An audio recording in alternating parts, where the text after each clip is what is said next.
All right. Hello. Hello. Hello. How we doing, everybody?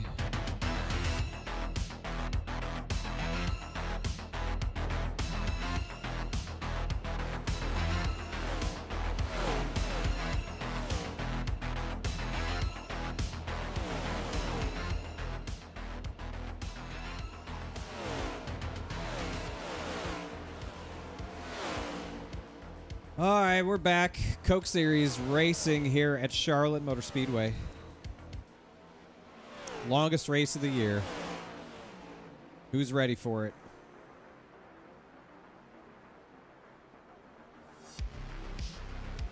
Ready, Cody?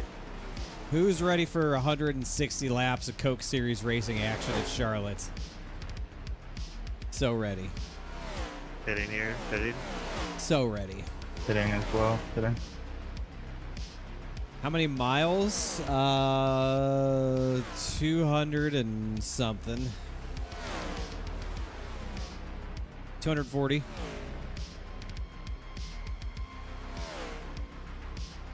$240 miles of NASCAR.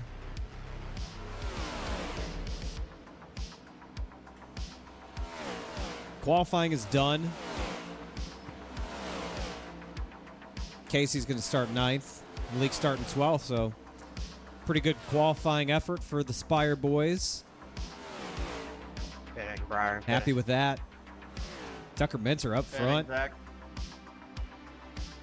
Got a mix of setup shops at the front of the field, at least at qualifying.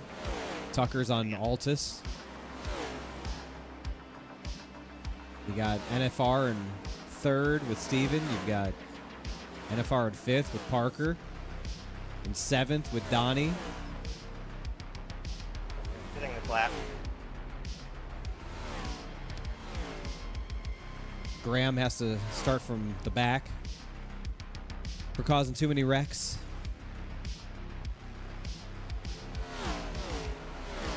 Hitting. Yeah, pretty close. Pretty close in qualifying.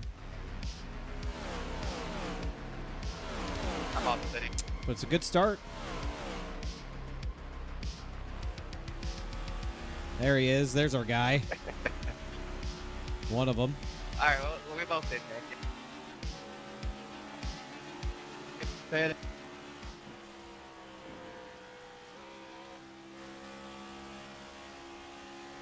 I'm pitting, I'm pitting.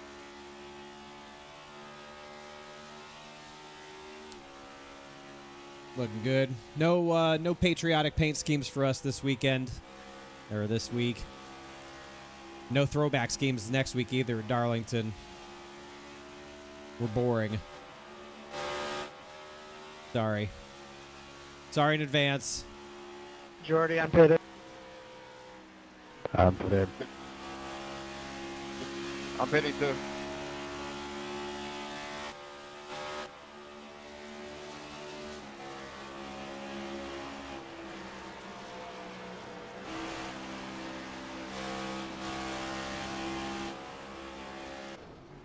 Oh my God, there's a whole bunch of people pitting. Oh, Parker White has crashed. Did they make it? Some spicy pit road entries. Oh my gosh.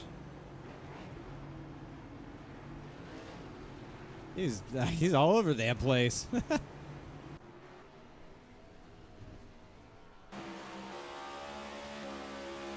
Wait a sec, E-Racer doesn't have any patriotic paint schemes. I don't want to hear about it. Natters. I don't want to hear it.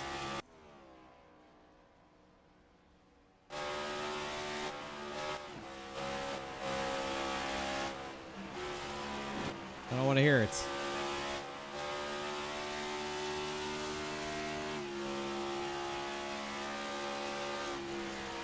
Oh, who said it? Oh, it was Andrew. Never mind. Sorry. I have my initial reactions. I was just to direct it towards Natters. Whoops. Are these fixed setups? No, these are open setups.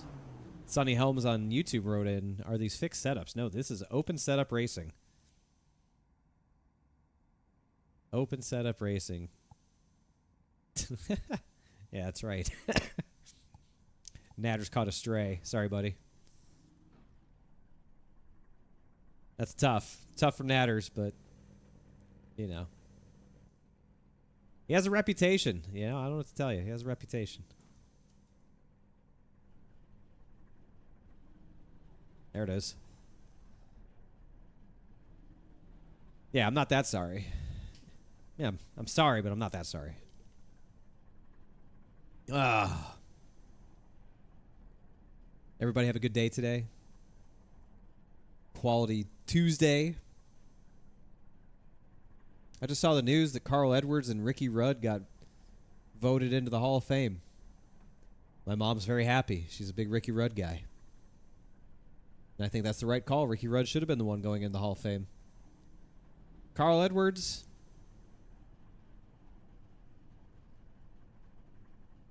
Carl Edwards a Hall of Famer? I guess.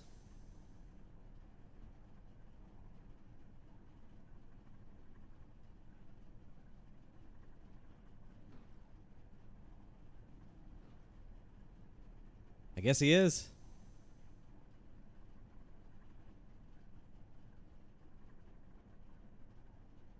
Today was terrible in C Open. Guys are reckless. I'd believe that. I believe it. Well, I don't do that stuff. A lot of reckless people that just don't make it very fun. The only C Open I do is Road to Pro. And we're doing that Thursday night right here at Charlotte.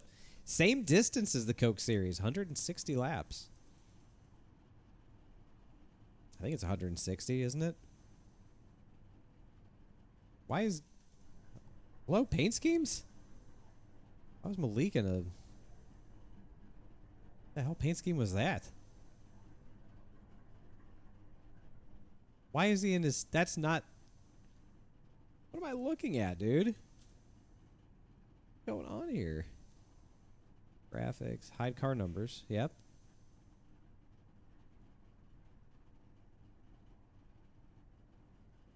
Why... Why is it showing me this paint scheme?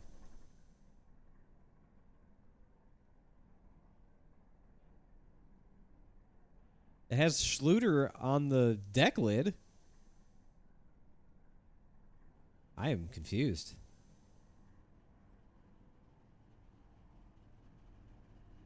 Some of this stuff just not loading. Like there's just no paint scheme for the 20 car. Apparently. Hold on. Is there a paint pack or something I need to... Special paint pack they released for this weekend? Or this race today? Paints. Charlotte paints are due today. Paints? Screenshots. Charlotte paints. Hold on. We just go ahead and download 68 megabytes worth of paints. Hold on, let me extract. Yep. Go ahead and extract these paints. Yep. Okay. And then let's go into iRacing and paint. Yep. Oh man. Oh, this is great. I enjoy doing this. This is fun. This is very fun. Trading paints, is it on? Yes. Yes it is. Yes it is. I haven't had a problem up until this race, so I don't know what the problem is. Apparently NASCAR isn't 100% sure Carl knows he's in the Hall of Fame. No one's heard from him. Yeah, he lives like in a farm in the middle of nowhere. How do they let him know? How do they let him know? He'll never know. He's off the grid, like entirely. Okay, day, work, overtime sucks. Played golf after? That seems fine. Can't wait till my race Thursday. Yeah, it should be pretty good, Sonny. Should be pretty good. Let's see. I'm just going to manually drop in the paints that they sent out for this week. So maybe I'm just missing some and it's not pulling them in because technology. I don't know. I don't know, man. I don't know. I just work here. Okay? I don't know what you want me to do. Toyota Camry. Yep. There it is. Toyota Camry. Okay, put them in there. Replace. Yep. It's great. Alright, man. Lights are back on the pace car. We're not going green this time. We are not going green. Get a little... Hey! Hey! Look at that. We have fixed it. Okay. Everything's okay.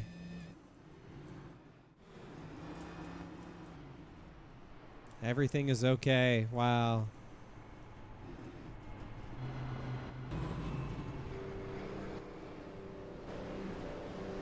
We've got the paint schemes, man.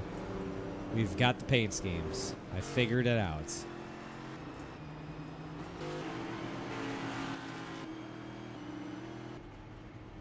That's a nice looking paint scheme for Zach tonight. I like that Wendy's paint scheme. Zwack's got a red, white, and blue Nitro Circus car. It's nice. Hey, Cozy.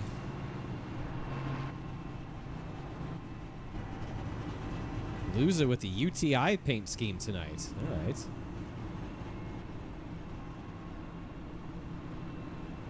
Vicente with the red, white, and blue. I guess that's a patriotic paint scheme. Close enough. I thought there was more patriotic paint schemes.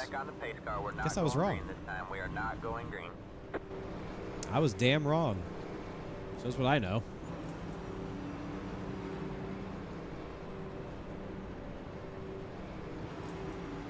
I thought we had more.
Alright, man. Lights are back on the pace car. Let's We're not going see. green this time. We are not going green.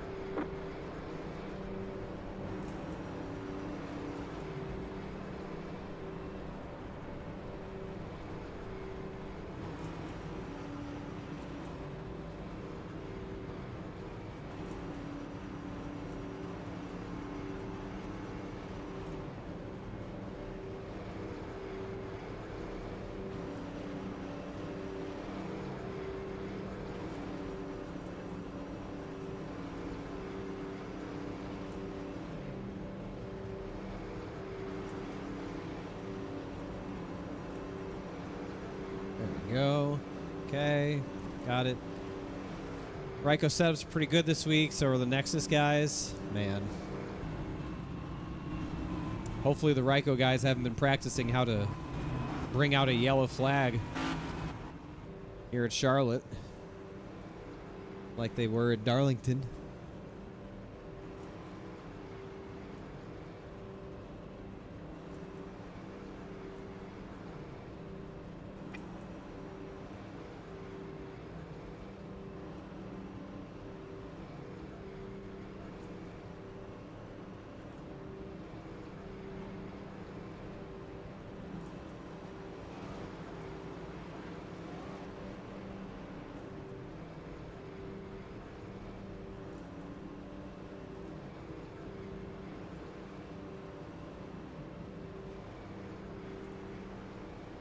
Hell yeah. Alrighty. Well, lights are out on the pace car. We are going racing this time by. 160 laps. Let's get to it, man. I'm excited.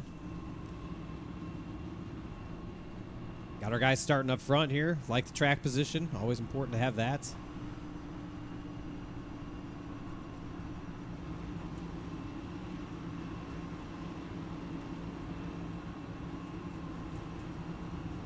Okay. Looking good, sounding good. Yeah, we definitely would have finished a lot better than where we did. If we should have had a top 5 finish at Darlington. I feel pretty confident in saying that. And the amount of points that we lost by not finishing the top 5 was the difference between us being well inside the top 70, moving on to round 2, versus where we are now is 52 points out. But can't worry about it. It is what it is. Just have to go and probably win on Thursday. All right, here we go.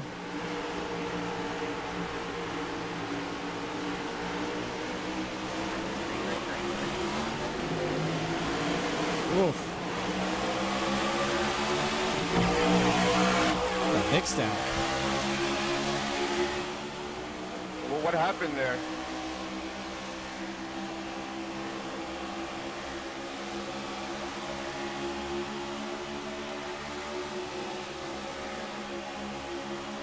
That was a really big stack.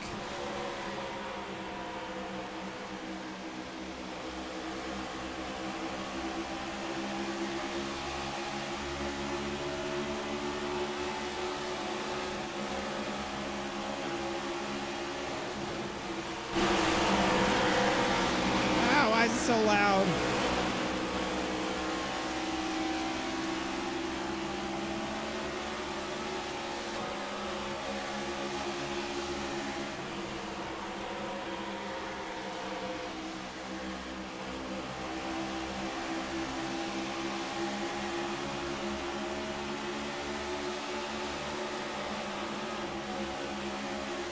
Just stuck middle of 3.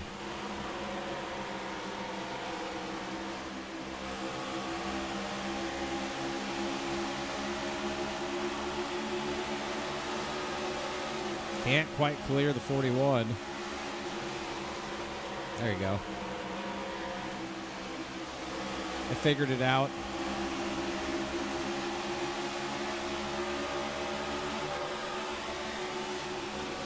All right, man, caution is out. Oh. Caution is out.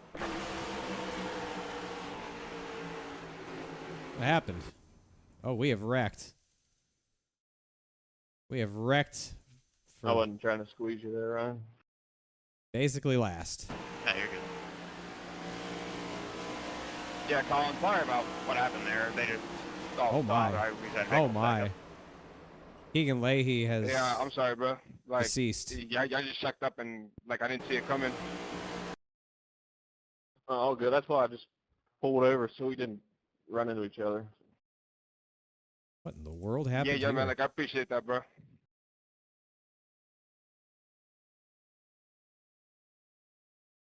Just gets into him. And wrecked him. Wrecked the hell out of him. Probably broke his toe link in the process. And also caught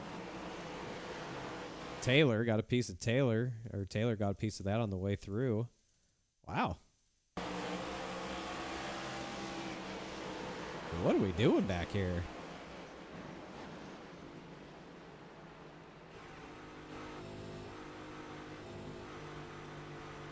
Well, maybe he didn't break the toe link. The tire looks straight. Probably might have bent it. It's a lot of damage to the right front. Doesn't look very good.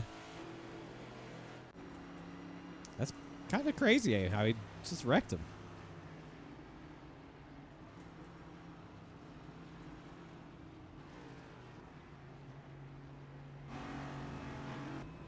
Well, that's an early exit for Keegan. I feel like Keegan has wrecked a lot this year. I feel like he's just had an absolutely horrific year overall. Just bad. Just nothing's gone his way. Hey, Dylan, you got nose damage, by the way. I just wanted to tell you. Yeah, I heard. Thank you. Luz's got nose damage. His front end's pushed in. Duval's got the same damage. Front end's pushed in. Splitter's jacked up pretty bad. It was just that massive stack on the start. I want to go back and look at the start.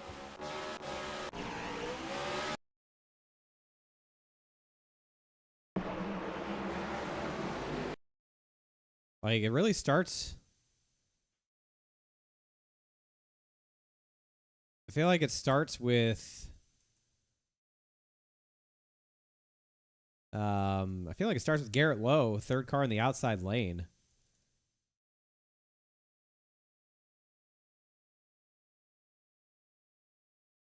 No, the 11 gets in the back of the 25, and then the whole outside lane just starts accelerating into each other. But like Garrett Lowe never went, but I think it starts with the 11 getting into the back of the 25. Kind of looking at it this way.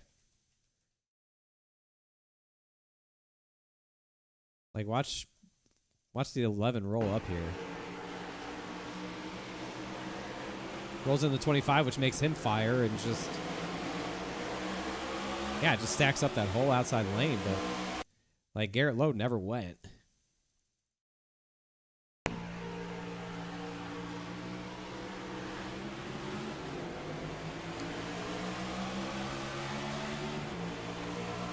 I don't know. That was really weird.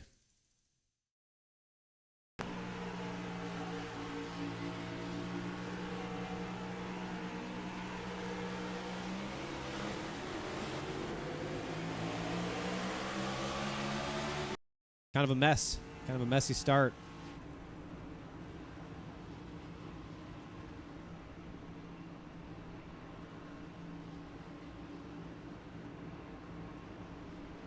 Kind of a messy start. Oh well, we're back to it. 7 laps into 160. Here we go. Wondering how much damage everyone got in that terrible start. Yeah, just a couple guys got some front end damage, but thankfully neither of our guys.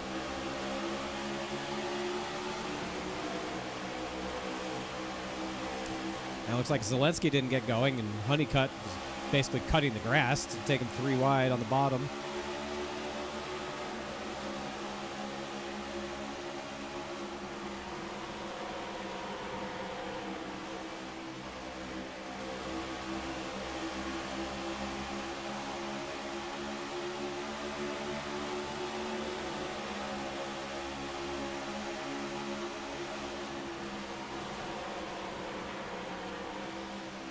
If I avoid the C Open, how do I get my I rating up so high from all the iRacing I used to do? From like 2 years ago?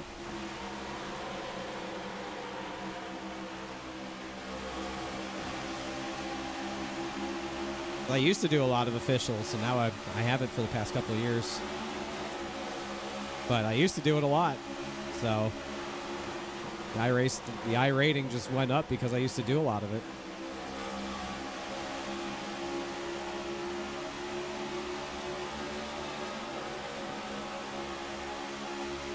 You know, it's not like your I rating drops over time if you don't race. So if you get it up somewhere and you stop racing, it just stays there. Yeah, really, the past couple of years, my I rating and safety rating have only changed because of Road to Pro on the oval side.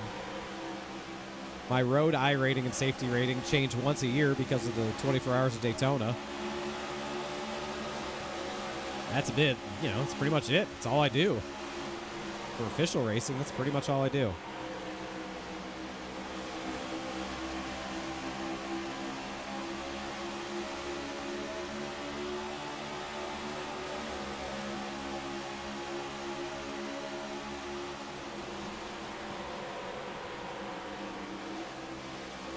What racing would I recommend doing today? Whatever you have fun doing. If there's one piece of advice that I could give, it's just race whatever you have fun racing. Don't worry about iRating. Your iRating is not going to get you a job. Your iRating isn't going to get you a paycheck. And your iRating isn't going to get you laid. So what do you care what that little made-up arbitrary number is? Just race and have fun. Don't worry about your iRating. It'll go up, it'll go down. It's like the stock market. It's not an indicator of how good you are or how bad you are. It's just a stupid number for skill-based matchmaking. Doesn't mean anything.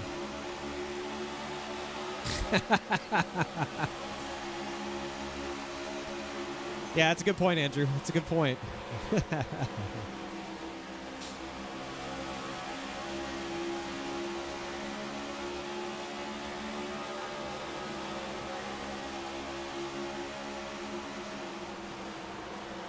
I mean, my road iRating is usually the lowest of the group. It's like Gary and Cozy and Schleiss who have good road iRatings because they do it, that puts us in these super high up splits.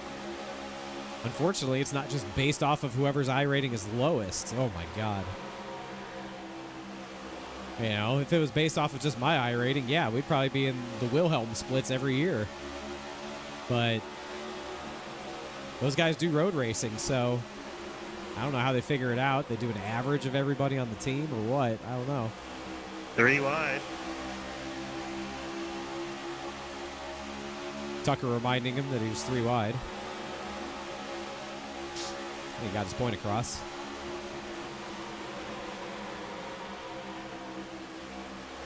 Well, we all used to have bad road iRatings, and then Cozy really got into road racing for some reason. And Schleiss is, like, really good at it. And Harry Tiller's really good at it. So, like, yeah, they do it a lot, and their iRating goes up throughout the year. They are going to wreck. This just looks like a wreck waiting to happen here. Poor Wyatt's getting pinballed. Oh, my Lord.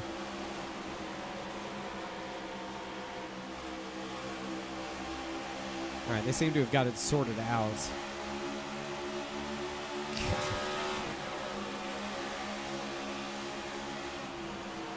Looks kind of sketchy out here.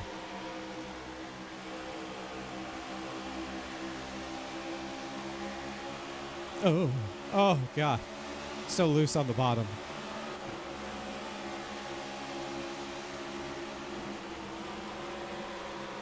I know we're going to have a good truck for Thursday.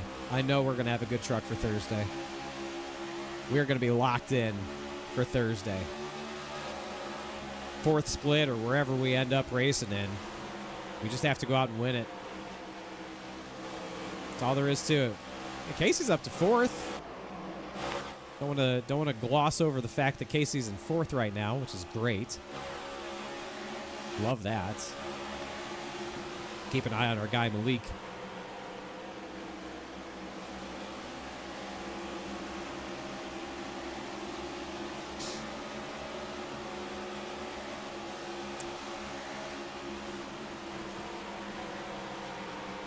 Just try and make it fun on Thursday. It's a long race. Just got to execute.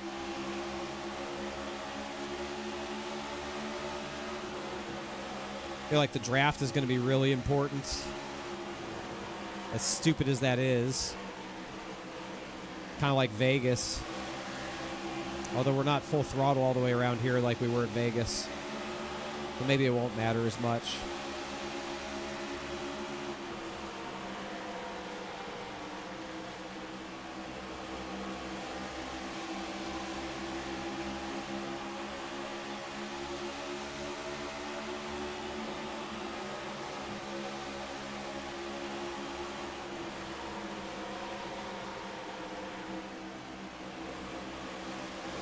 Who's leading this race? Steven? Steven just kicking everybody's ass so far. Typical.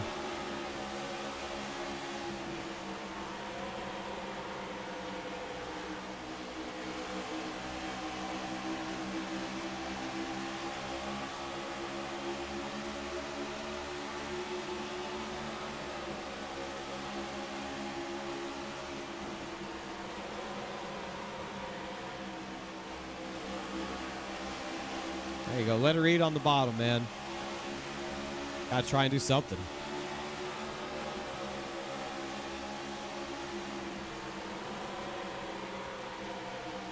Oh, my Lord. Where did Garrett Maines come from? Hold on.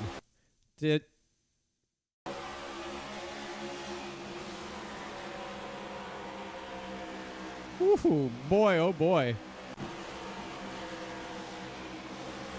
Pretty aggressive.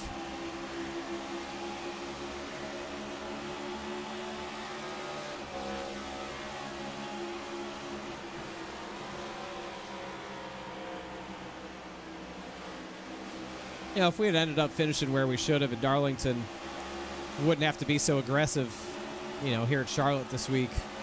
I'd probably just take it easy and finish in the top 15 and probably be good. I mean, we easily lost 120, if not 130 points, finishing where we did instead of where we should have. It's probably 120, 130 point difference.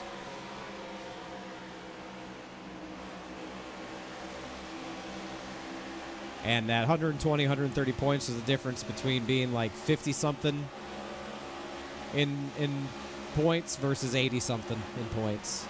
I mean, it was a big difference. It's a big swing. That was the most frustrating part for me. Not the finish itself. Like, that sucked. But just the points that we lost. Finishing back in 15th or wherever we ended up. Instead of in the top 5 where we ran the whole night.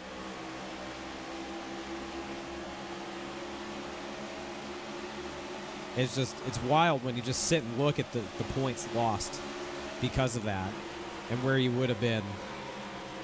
When you race in those really high splits, every position is worth so many points. You know, when you race 9th split, 8th split, it's not as dramatic. Each spot isn't worth as much. They just don't pay out as many points in those lower splits, right? Man, when you get into those top 5 splits, every position is just so valuable.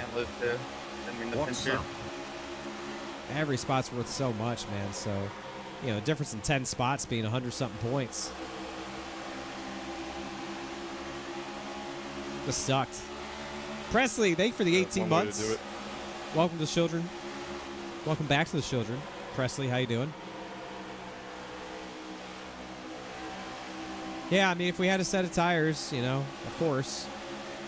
But that yellow should have never flown. Right? That yellow flag should have never flown. Got people out there spinning out on purpose to get a caution for their teammate and then parking after the fact. Like, shouldn't have had that yellow. So, just a lot of bad deals. You know, I know we ran good.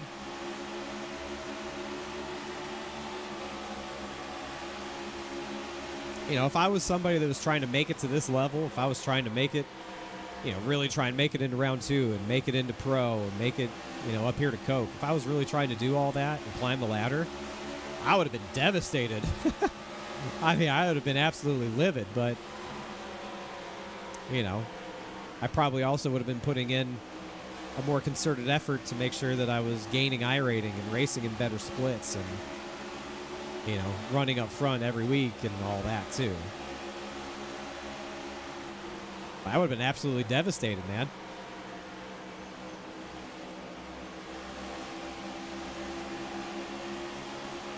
That would have been a really tough pill to swallow.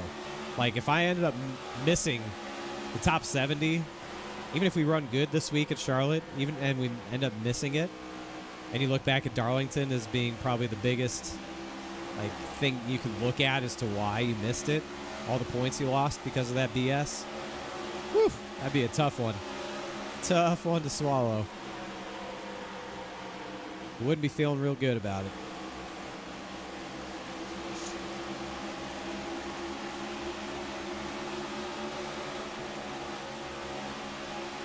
Do they not do anything about it? No. No, I mean, I didn't protest the guy. I don't think anybody protested him. You can't prove intent with the wreck. I mean, you know it looks really suspicious, and then he just quit after he got the yellow for his buddy. He just quit the race, even though he fixed up his car. That was the other weird part, remember? He came in, pitted, took the time to fix all the damage, put a set of tires on it.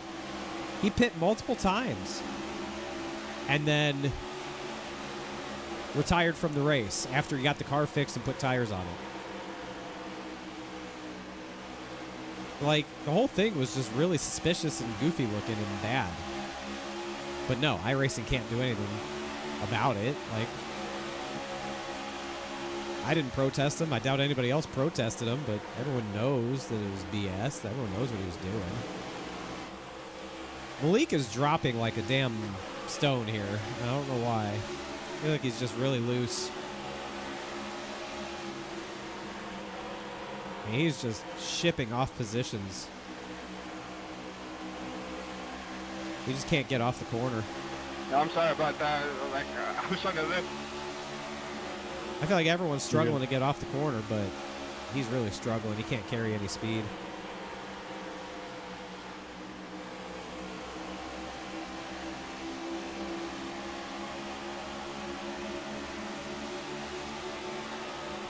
I know if it looks like a duck, smells like a duck, and quacks like a duck, trust me, we're all on the same page there. But I didn't protest the guy. You know, I'm not going to sit there and protest him for it. Sorry, Garrett. My fault.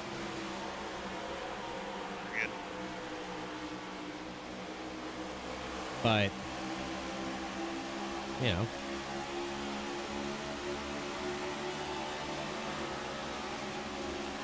If we find ourselves in a position with certain people where they, you know, need a break or whatever, I'm certainly not going to give them one. That's, you know, that's the only way you can really do anything anymore is you remember the people that do stupid things or do things that you don't like. Just remember their names. Because if you race with them enough, eventually there's going to be a situation that presents itself where you can completely screw them over and give them the karma that they deserve. And it's not going to be anything that you can be protested for instead of just going out and wrecking them. Just find another way to ruin their day organically within the course of a race. And maybe it's a year from now. Maybe it's Road to Pro Round 1 2025. And I'll have to wait for it. But you just remember the names of the people that, hello. You just remember the names. That's all I'm saying.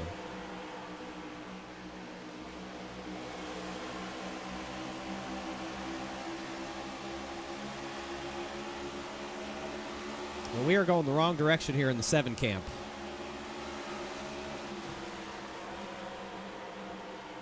Where's Casey? Casey's still 4th. Malik is heading the wrong way. Got promoted to Class D. Let's go. Man, I remember the Class D days. Those are fun times, man. Just enjoy it. Don't rush up to Class C. It only gets worse the higher you go.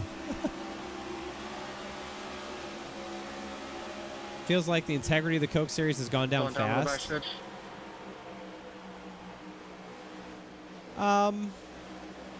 I feel like the driving standards have changed. Is Malik blinking? Is this the problem? Is Malik blinking? Is that what's going on here? No one said anything, but... I feel like the driving standards have changed, much like they have in the real world, especially in the Cup Series with this new car and the way that you have to race. I feel like the driving standards have changed. I feel like they've changed for the better. So yeah, I would say that it's gone down. I don't know if the integrity itself has gone down, but I feel like the driving standard, the respect level amongst many drivers has changed. Like the general just approach to racecraft and racing people. Malik doesn't have a right rear tire. That's the problem, is he is just way too loose on this setup. I don't know if the track temperature is higher than what he was testing in or what. I don't know what his practice and testing routine is, but he does not have a right rear tire. Like, he is in trouble. He's not been able to keep the right rear tire on this thing.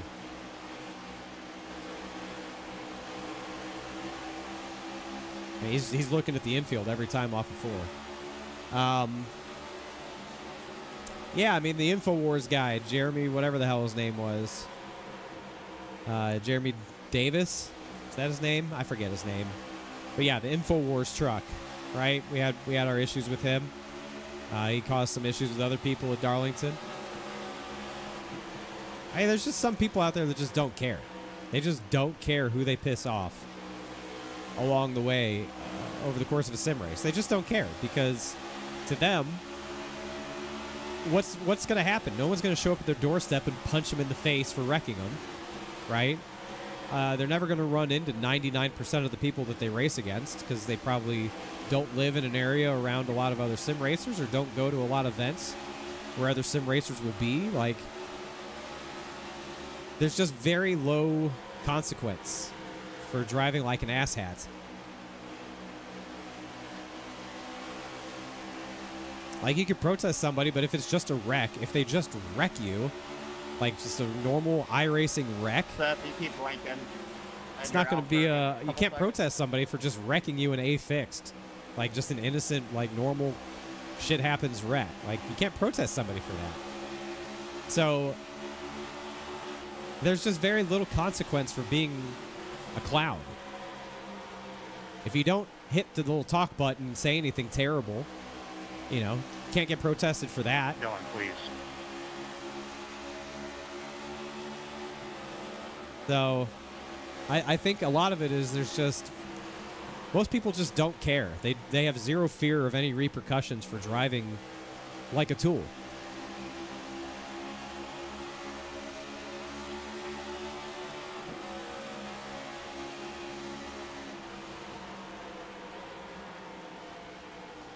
Yeah, I mean, to most it is just a video game, and I think that's fine.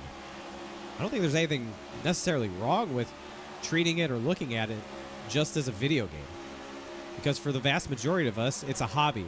We're playing this instead of playing Madden or The Show. Sorry, Dylan. Or, you know, whatever, you know, Call of Duty or whatever. Like, for a lot of us, this is the video game that we spend most of our time on. Now, a lot of us play other games too, but it's a way to kill some time every day or every other day or whatever, right? A smaller percentage of people treat this as something more than that. They treat it as, you know, the Enascar ladder. They're trying to climb the ladder and go, you know, race at the highest levels of competitive online stock car racing or on the roadside or whatever. So they're using it as a, you know, a springboard towards being a higher level competitor, right? To where it's no longer just a hobby. It's something you have to take pretty seriously. And it's something you have to study and learn and practice and dedicate more of your life to, you know, if you're really good at it. But if you're just the type of guy that you just, you know, you jump on for 20 hours a week and you sign up to do an A fixed and a B fixed and a C fixed and you're happy with that, like if you're that guy, what's your motivation to not race like a clown?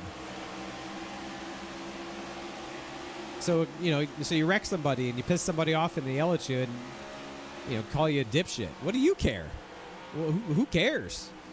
You know, you finish third in 8:15 p.m. C fixed at Milwaukee, you know, and you're done for the day. And you move on. And you may not come back to it for another day or two. Like, there's just...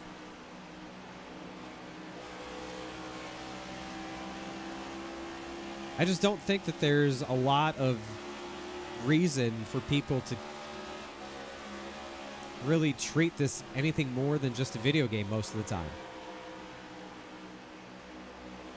And some of the most common feedback that I hear is either The racing in the lower splits is terrible, and I can't get my safety rating up because we're just wrecking all the time because everybody's bad.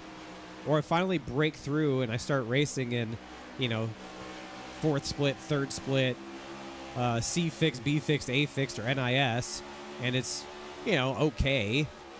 But then I want to go for more, and then I get into top split, C fixed, B fixed, A fixed, or NIS, and then it's just an ego fest, and it's Coke Series drivers, and it's Road to Pro guys, and it's sweaty guys, and you know, there's just like nobody's happy at any level, I think is what I'm trying to get at.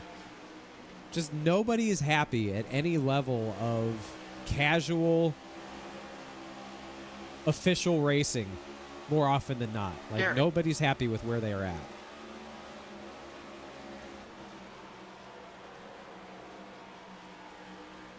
But that's not something that's just unique to iRacing. Like, that's not just an iRacing thing. If you've ever played Gran Turismo, Sport, or Forza, Motorsports, or whatever, like, you can't just get into a lobby where everyone's like, yep, I'm going to be as clean as I can be. I'm going to be a Boy Scout the whole time. Like, you're never going to get into a sim racing online lobby unless it's a league where driving standards are going to be enforced to a really high degree, and people are showing up with like the same desires and outlooks and attitudes. You're just not going to get it unless you do league racing, and that's why I primarily do league racing, because it's a more controlled environment. Not to say that I'm completely immune to people being idiots. I mean, you guys know. I'm pitting here, Dory.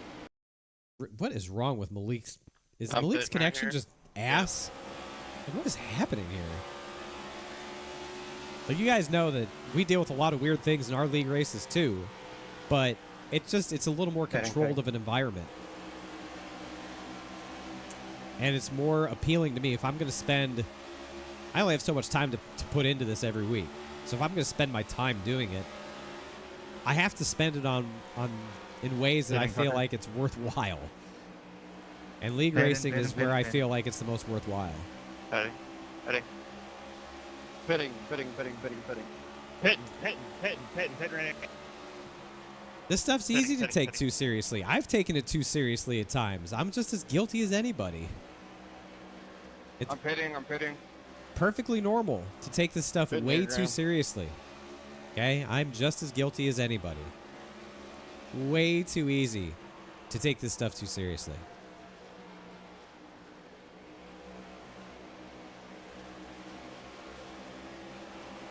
Pitting.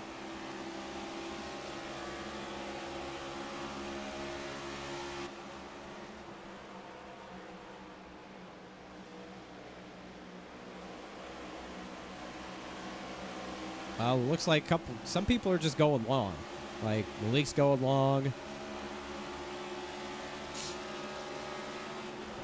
That's just part of the strategies. They're just going to go long. I don't know. Obviously, new tires are going to be absolutely ripping. Pitting. All right, so he's pitting now. Ooh. Oh, God. Oh, my Lord. Really? Are you serious? Are you fucking kidding me, dude? You got stuck, man. I mean, what are... I got hit. Are you... You've got to be shitting me, dude. Vicente is just unreal, man. Sorry, I got the call late. I wasn't ready for it. Absolutely unreal. And now Casey's dead. That's such horse shit, dude. What an absolute joke. What an absolute joke. Seth, you're blinking quite a bit.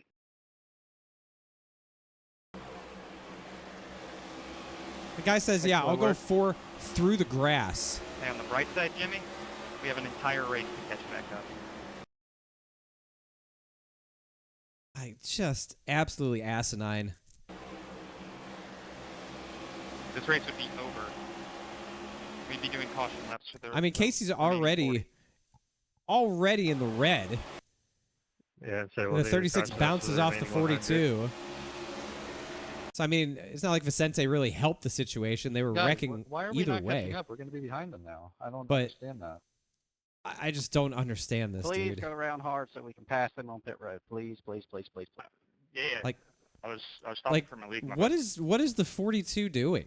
Yeah, just. Why is we all Gary came coming out and across stuff. the I dog just lane don't like there's understand that. nobody next to him? Yeah, but we all know the iRacing rules. We should just kept going. Like he leaves I don't know why it's making me let everybody by here. no Doesn't make any space for sense. Kwame at all. What an absolute clusterfuck, dude.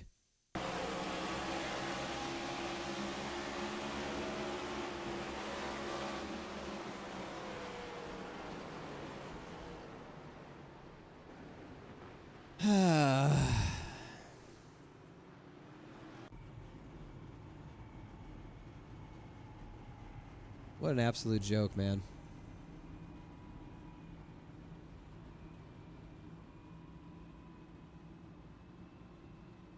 I don't know why it just made me let every single car by. Now I'm stuck a lap down.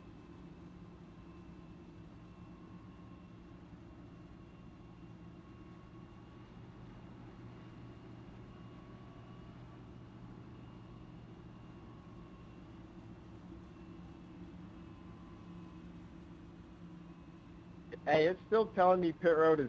Never mind. Never mind. Never mind. Yeah, but he pitted. Didn't he? I mean, did he pit? He did hit pit road. I was But right this- behind Femi. but this and is now when they had to wrecked. Let 20 cars by. Someone explain that. So he was on pit road when the caution flew, Follow you, man. I followed you down. and he didn't you, thank pit. So yeah, he made the right call there. That actually worked out good for him.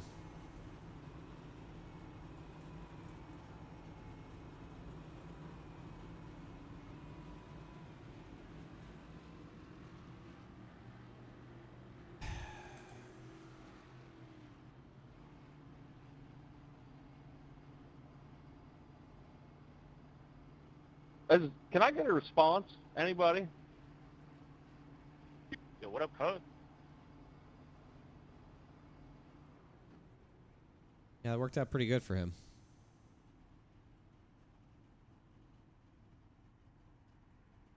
How we doing, race control? Get off your ass. Damn. Well, they're not gonna like that. You should know by now there's nothing they can do to fix it.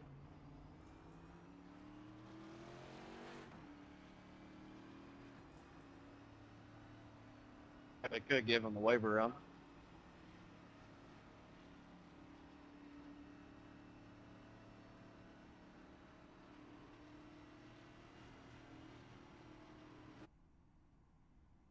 Meanwhile, Casey's just sitting here getting his freaking car fixed. Unbelievable, man.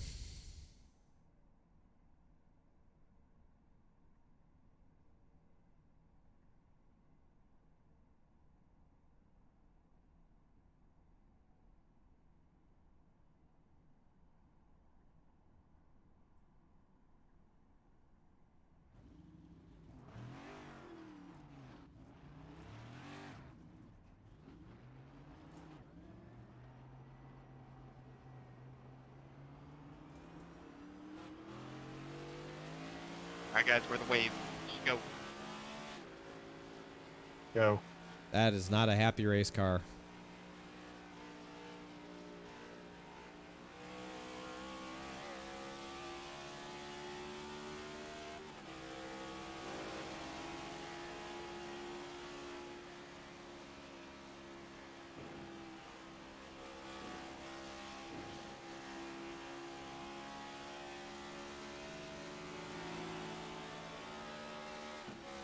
I'm sure Casey's just tickled to death about that one.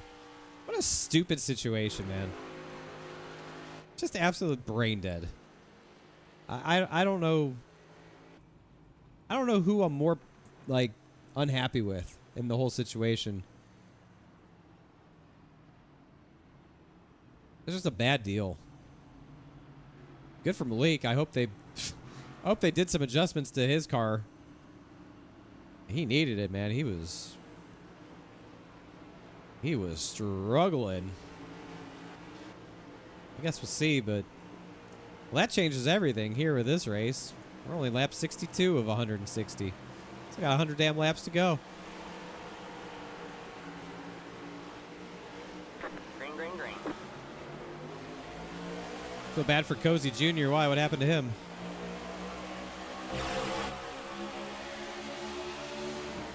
What happened to Cozy?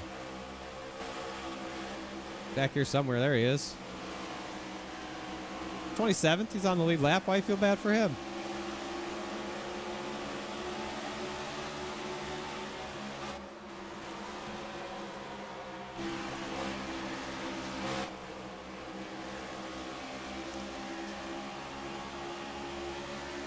Oh. No! No! No! And we stay green?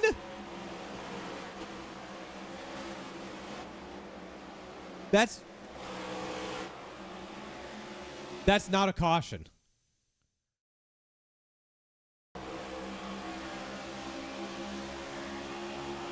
My bad.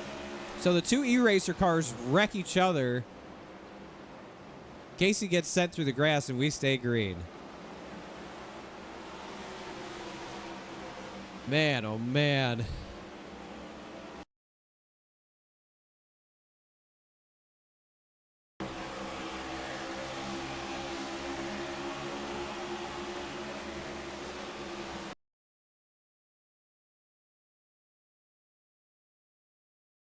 Yeah, I mean, Gary just runs Ray up into the wall. Like, Ray's already in the wall before they even hit. Like, is Gary okay? Can somebody check on Tyler Gary to see if he's all right? Like, I don't know what his deal is with the front stretch tonight, but he's just making life really tough on people out there.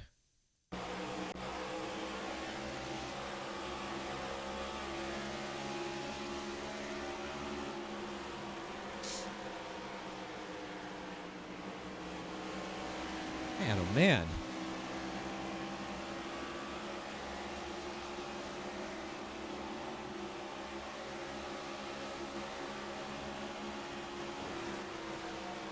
Going with Vicente. Casey got bodied either way, but could have spun through the grass, kept it off the wall if there wasn't a car there. Yeah, I mean, you're not wrong.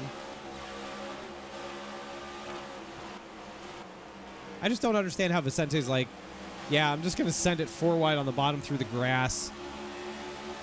That's the good way to pass people. Like, you serious? Like I said, the racecraft and the overall respect and attitude has definitely changed. I mean, you just wouldn't see that a few years ago. You just would never see that.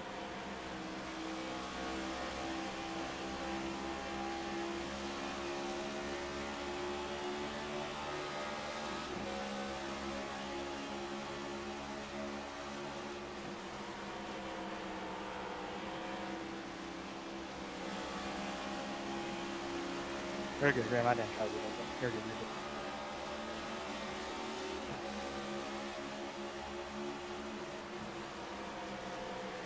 Man. That's a tough deal, Sonny. It's part of racing is you figure out how to deal with those people. Let's work together. I'm working with you. Well, Malik seems to be driving pretty good on the short run here. Tighten him up. And that'll pay dividends over the whole run.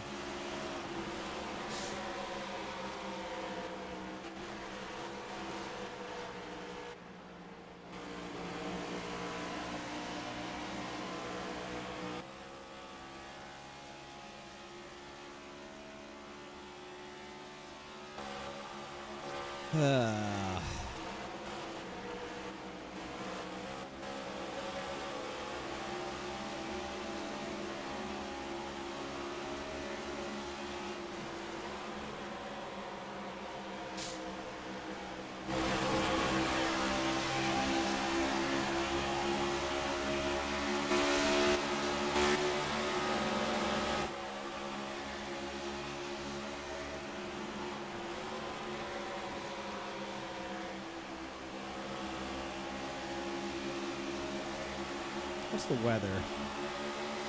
83 degrees. Track temp's 115.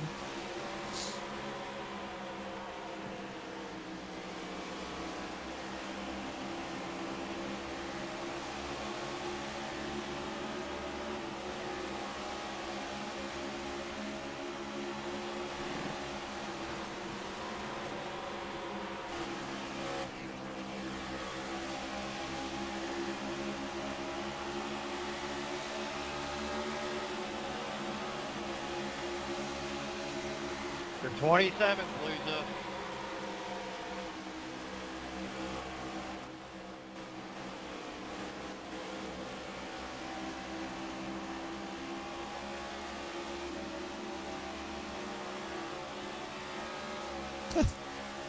Caden's back here yelling at people.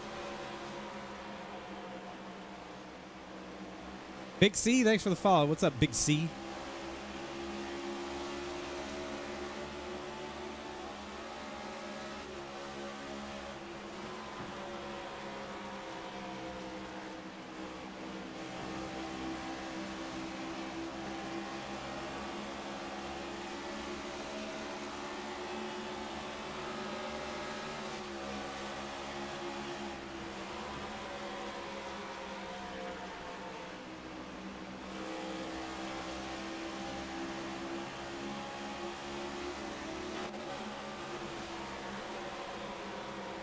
Oh, we got a battle up here for fourth. Hold on, Malik's going places.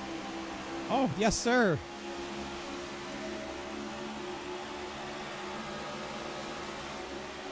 Look at that.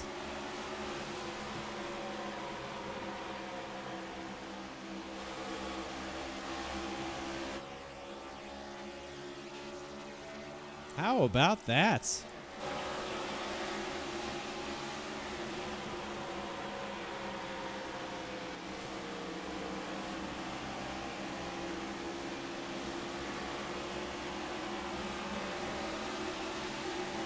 Malik looked like he was out to lunch pretty bad in that first run, but here he is driving up to fourth, tracking the leaders down too.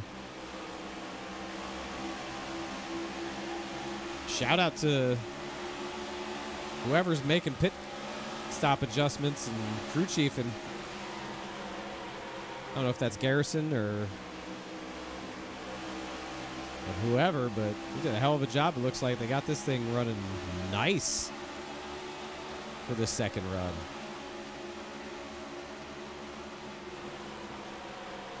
Running nice.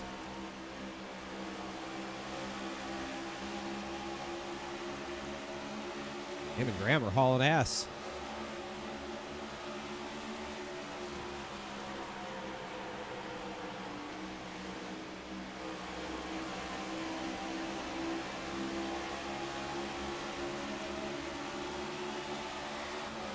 Look at the NFR boys working together.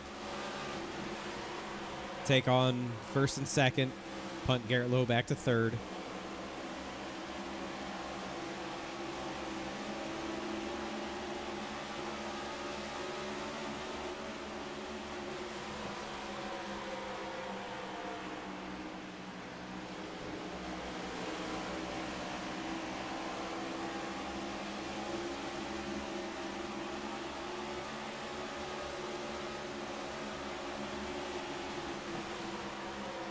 Look at Malik. He's going places, man. Same move. Nope. It's going to push him.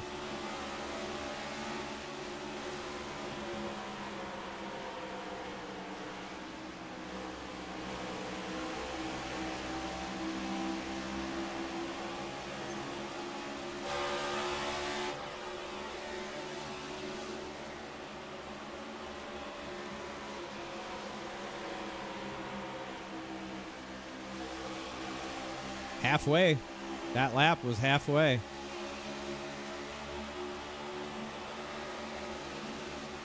Okay. Who's the lucky dog right now? Keister, then Bordeaux, then Casey. Let's see. Yeah, Casey's not even close. 31.2. 31 flat.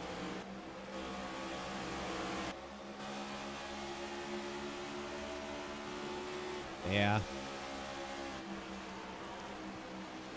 Might be Jover for Casey.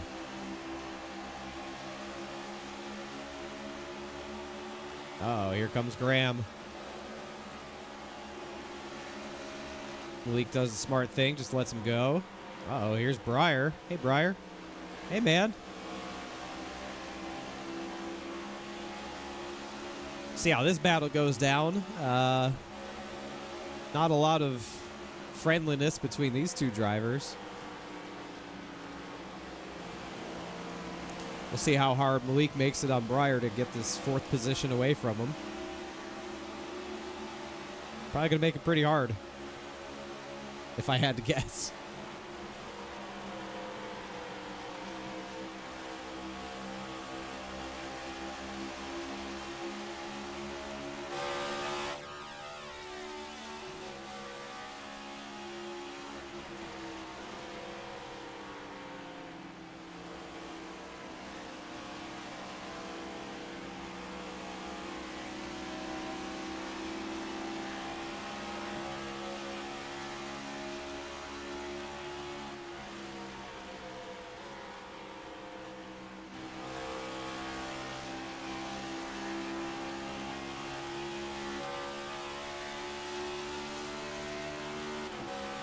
There he is.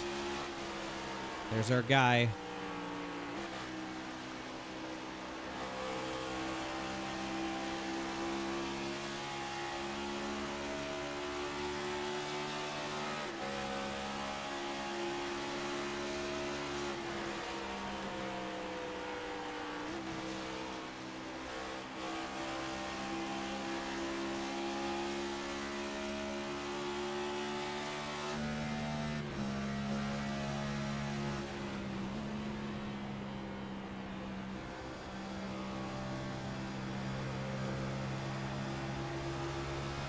That's a big run right there. I don't know why you want to race like that.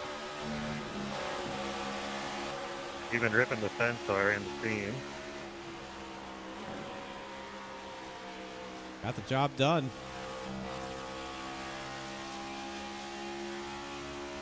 Not much Malik could do there.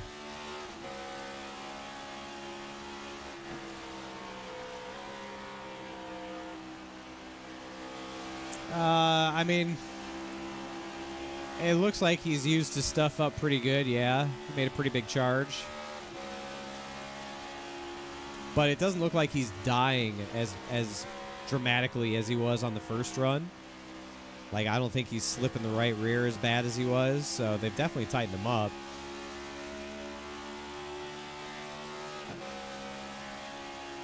I think he is starting to fall off a little bit now, but it's not going to be as dramatic as a fall as we saw in the first run.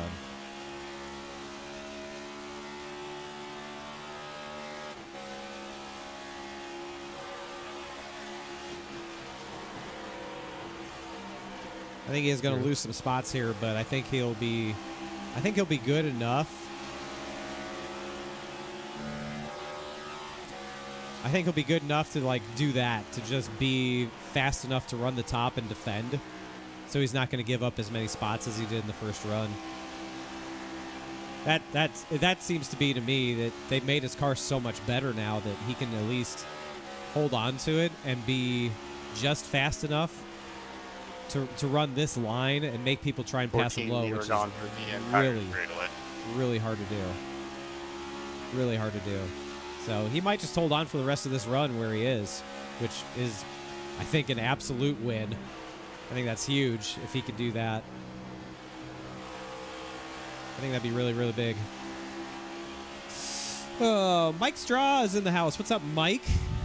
How did your Twitch stream go earlier today, Mike, with your big college football 25 news? I couldn't tune in because I was preoccupied in the office. I really wanted to tune in and see what you had to say. I guess I could go back and watch the VOD, but hopefully it was a good stream. Hopefully a lot of people came by to see what you had to say about college football.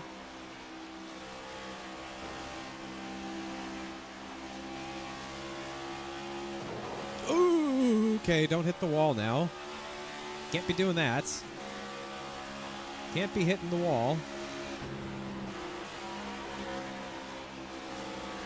Ooh, he cleared him. He cleared him. All right.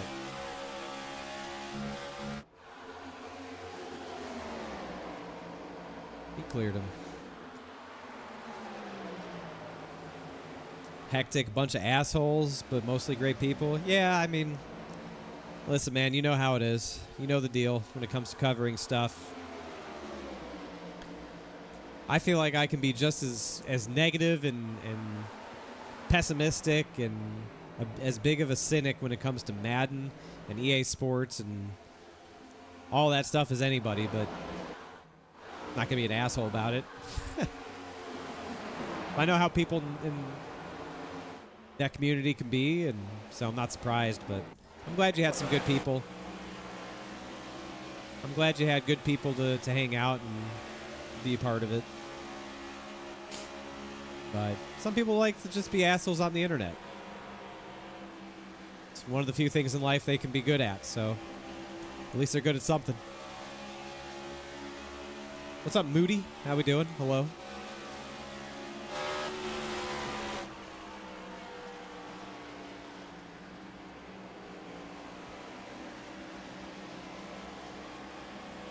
Man, I just learned last night that you can't do a cross-platform dynasty in college football. That's a real shame, man. I hate seeing that. It's bad enough it's not on PC, even though Madden's on PC. But you can't do a cross-platform dynasty in college football, but you can do cross-platform franchises in Madden. It's the weirdest thing. It's so weird.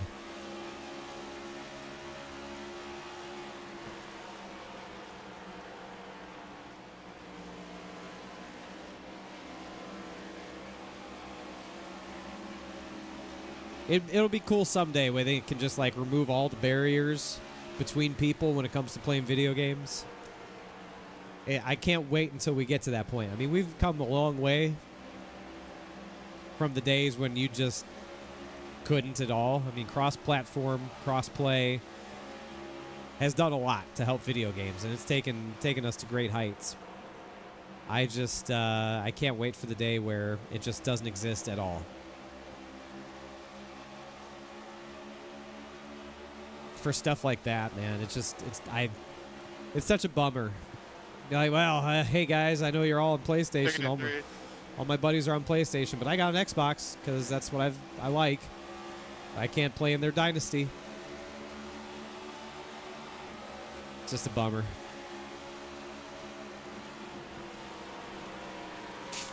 College football, which college do I like? Ohio State. I'm a Ohio State fan from birth.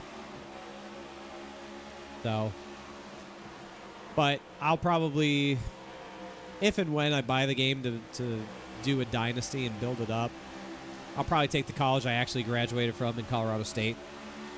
Because they're not very good at football, so they'll be a good starter program.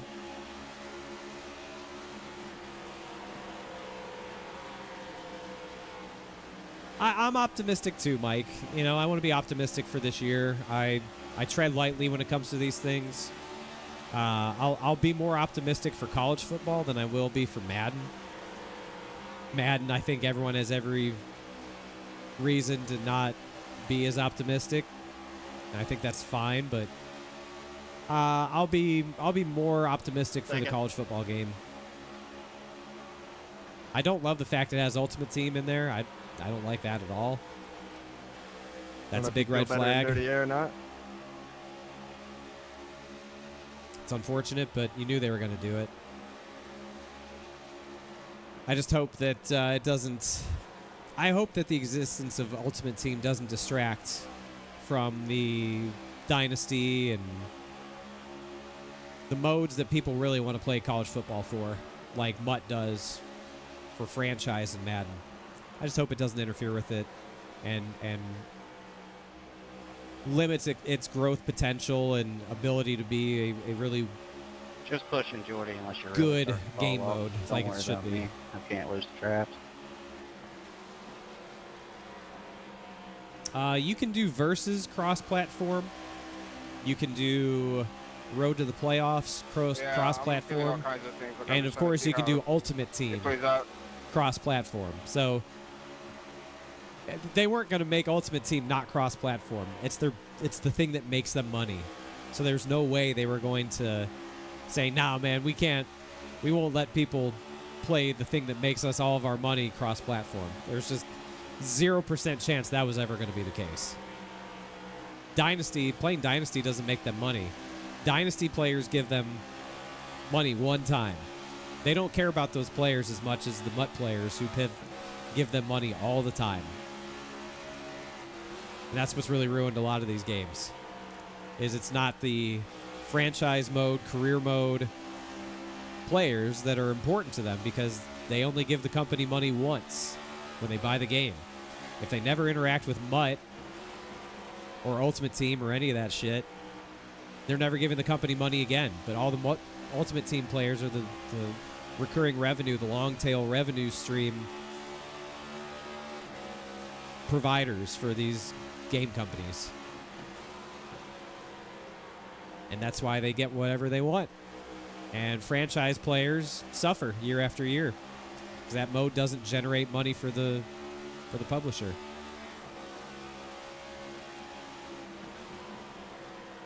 Yeah, battle passes, season passes. Once developers realized, or once publishers realized that they could segment out a complete video game and sell 60% of what a full video game used to be considered for full price, and then sell the other parts of it for a slightly smaller price later down the road. Once they figured out that us as consumers were so stupid that we would allow that to happen, there was no way they were never not going to do it. I'm pitting right here, Ryan. Pitting right here. You can say, oh, well, shame on them, shame on Ubisoft, and shame on Square Enix, and shame on EA and Bethesda and Naughty Dog. Shame on all of them for being that greedy. No, man. Shame on the consumers for being so stupid to keep buying it and rewarding them by purchasing their bullshit that they feel like they are more than justified in doing it. Shame on us. It is on the consumers. Pitting.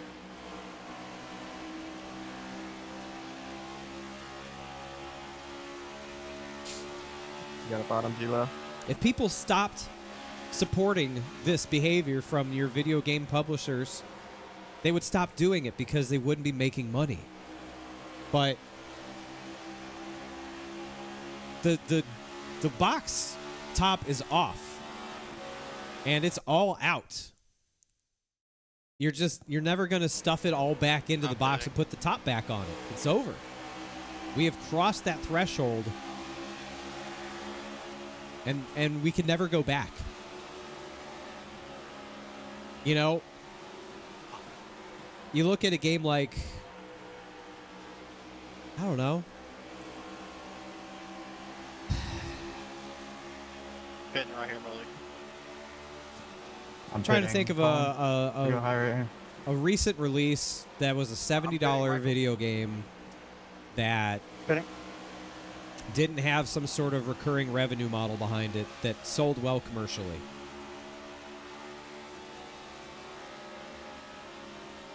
Elden Ring, Ghost of Tsushima, Breath of the Wild. Hey, it doesn't even have to be a $70 game. It could be a double A, title, a $40 game. I mean, just think of a commercial hit. Not Starfield. Starfield was on Game Pass. Absolutely not Starfield. Yeah, Hogwarts Legacy. That's a great example. Hogwarts Legacy Pitting right here, was Malik. a single-player, All right, I got you, man. $70 game that sold really well to great critical acclaim and commercial success. And what happened? Wouldn't you know it? They come out and say, yeah, man, it just didn't really do enough for us. It didn't perform like we hoped. It still disappointed us. Hi-Fi Rush. Now I know Hi-Fi Rush was on Game Pass, but if Hi-Fi Rush was a game that just got sold at for $30 on Steam or on Epic or wherever, it wouldn't have mattered. That studio was still going to get closed. Tango Gameworks was still going to get closed, and that's easily up there for Game of the Year. That's a game that won a shitload of awards. It delivered on everything that you would want out of an indie game at every level. And then they still closed the studio. So, like... I'm pitying this time. 36, pitying. If you can't put out Pitting. a game that makes money for years and years and years and years, you're probably not going to stick it around in business anymore. That's just the unfortunate nature of the video game space. iRacing is a live service game. If iRacing was a $70 game, it would have been out of business a long time ago. But like WoW, it has a subscription, a monthly subscription or an annual subscription. And you have to buy new content.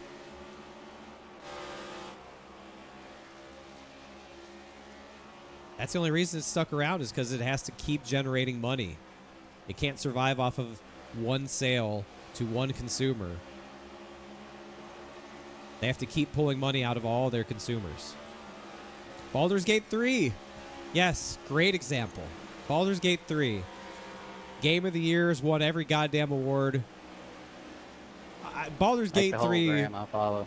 I feel like could win awards Sitting here, Malik. for any game ever.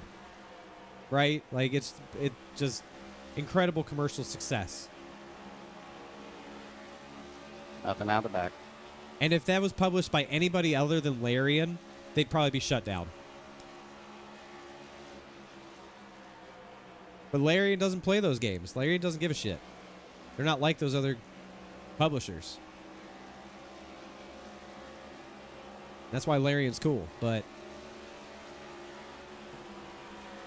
Man. Yeah, Helldivers. Helldivers was on a great arc, and then Sony tried to... Sony and them. Yeah, it's just... I pay attention to video game news more than I pay attention to almost anything else. Like... The video game news cycle is in my face more often than I've even realized. And it's one bad news story after the next. Helldivers and Escape from Tarkov and pick your next favorite title. Anything with Xbox recently has been a disaster. Like, It's gonna slow us down. I don't know, man. The live service model video game has ruined video games. that's the most basic outcome that I can deliver, in my opinion, is that the live service model of video game has ruined video games.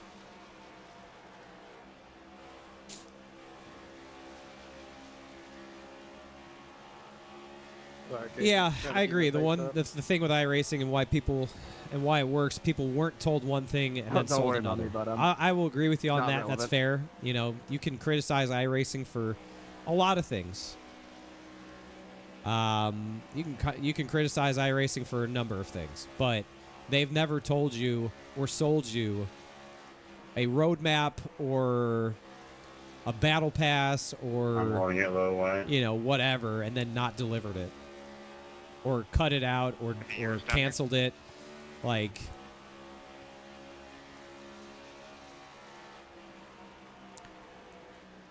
again, we could talk all the trash we want to about this game from time to time out of frustration for something, but by and large,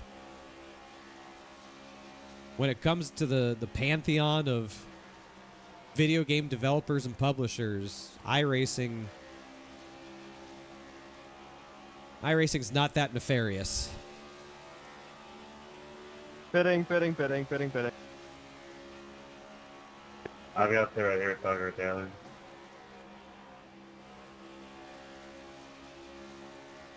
Yeah, I saw. Just because of you, Mike, I saw the news about IGN. I wouldn't have seen that probably until later tonight when I did a scroll through my news feed of the YouTube space and reading articles of what the hell was going on. I mean, the bulk of my video game news comes from watching Skill Up on YouTube. I've been watching him for a long time. I was watching him back to the days when it was Lehman Brothers Gaming, him and his brother. I've been watching him for a long, long time, and I watch his weekly show, and it gives me a lot of my news through that. But I read stuff every day about the video game space, and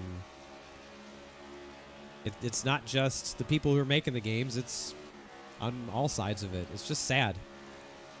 It's got to come to a stop at some point, but I feel like working in racing is very similar to people trying to work in video games. Like, everyone's like, man, I'd love to work in racing. I'd love to work in racing. That's a dream job. You get to go on the road. You get to be around the cars. I feel like a lot of people look at working in video games the same way, man. Oh, man, I'd love to work in video games. I play video games. Why wouldn't I want to work with video games, man? I could do that stuff all day. Get paid to play video games. Get paid to make video games.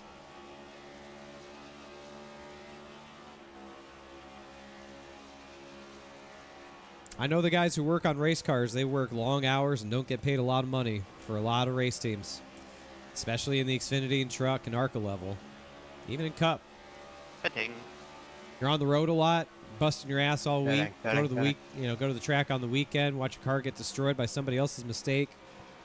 Finish last. Staying low, staying low.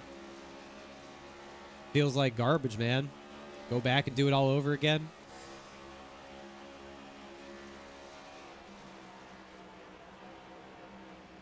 Not as glamorous as everybody thinks it is. It's not vacation. It's hard work, a lot of hard work.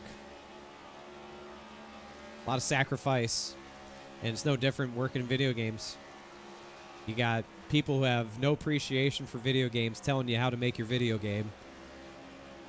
And you try and tell them, hey, man, this doesn't work, this doesn't work. Well, I don't know what to tell you. Fix it. Figure it out. This is your budget. This is all you got to work with. We don't care. Ship it. You got to love what you do to work in a lot of jobs. You got to love what you do. You got to have a lot. Oh, they were wrecking. No, that's not going to be a caution. He's going to spin it out. You have to throw it. All right, man. Yep. Caution is out. Caution is out. He's smart. Hey, Malik, sorry if I almost came down into you. You blinked out like right off the floor. He was smart. He could have just kept rolling right here. Right here. He could have just kept rolling. Right here. Straightens up. Could have just kept rolling, but no, he knew he wasn't going to get caution unless he spun out. That's very smart. Were y'all free, Michael? Very smart by Yeah, Katie. we were off the corner. I think Jeff killed his momentum chopping down, thinking I was going to get there, but we were three, like, very late exit. I stayed low as fast as I could. I really did. I was off the gas and just turning left. You're good. I don't blame you. It's just big speed difference and terrible timing out of four. Yeah, I'm sorry. I was trying to make the best of my situation and not just let anybody screwed. Well, NFR is first through third right now with Wyatt, Steven, and Parker, so that's good.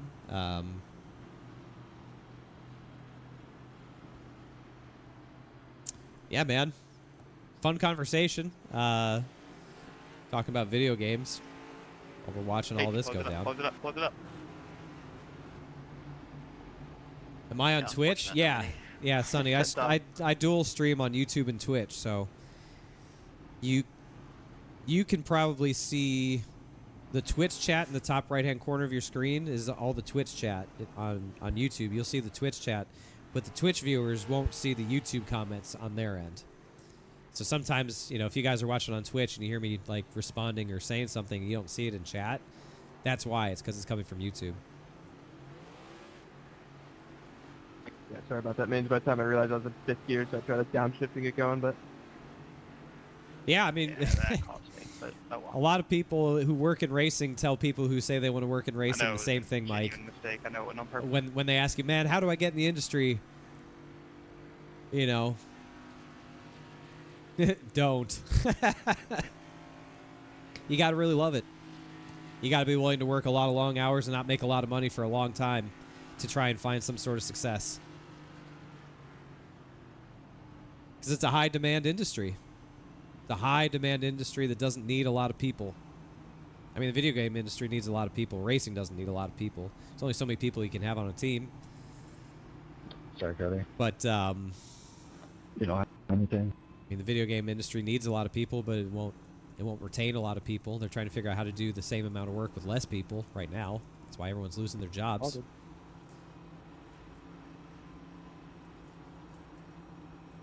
And, you know, they know they can pay, they can pay less because if somebody doesn't want to work for that amount of money, there's 50 people behind them who are willing to do it. I don't. Exactly right. Any, Mikey? Hey, let me see more fun here. Indies are the best right now, but the indie scene has really exploded because I think a lot of people got smart and said, hey, AAA video games suck. You have to build a live service that nobody wants, that's in a very competitive genre, in any genre. It costs too much money to make a AAA video game. You can't make money off of it. It's a lot easier to develop it at a AA indie level. You can sell it for less money and you can put more time into it, more passion into it. But so many people have like jumped on that bus, on that bandwagon, that now the indie scene is almost starting to get a little too full. And it's hard to stand out as a good indie title because there's so many good indie titles now. So it's like you almost have to take another step back from there and be like, we're going to publish at the, a single A level, which is like, all right, are we just reverting back to 8-bit gaming? Like, is it like clothing that goes in a cycle, right? Like, everything's cyclical. So are we at the point in gaming where the only way to move forward is to move backward? And, like, we're going to go back to 16-bit, then 8-bit gaming? Like, there's a big push, obviously, right now for handheld gaming. Steam Deck is doing really well, and everyone's trying to develop a Steam Deck competitor. You got the ROG Ally. You've got My nose looks like. MSI, I think, has one. Perfectly fine. And other companies are trying to develop handhelds to compete with the Steam Deck, make a more powerful version of the Steam Deck. So, the handheld marketplace is really starting to gain a lot of traction. People want gaming on the go. Yeah, it's just, that VR is still struggling. Like, think about that. If 15, 20 years ago, somebody had told you, hey, man, in the year 2024, VR was still not going to be a mainstream product that everybody's embraced and loves, would you have not been super surprised to hear that? I know I would have been. If you had told me in 2004, hey, man, VR is just not going to catch on in the year 2024. VR is just not it. Like, it just isn't booming. I would have been shocked. I would have thought VR would have been crushing it by now. And it's just not. PlayStation's basically abandoned VR because nobody wants to buy their software or hardware. It's so weird. I thought VR would have been big, man. Maybe it was just me. Like, VR and iRacing's pretty cool. I've never done it, but it looks cool.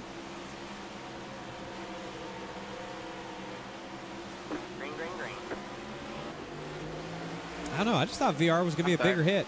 Oh, boy. Oh, boy. What are we doing? I'm sorry. Which one is the black there? Mr. Chip in front of me.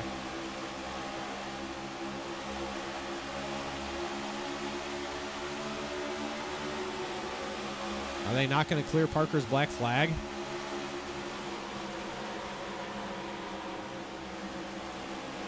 Thank you. Okay, good.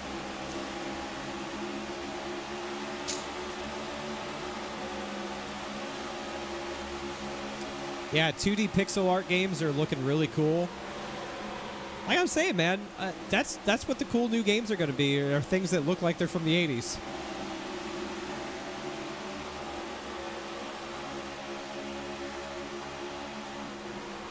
That's it. I mean, that's either you're putting out Sorry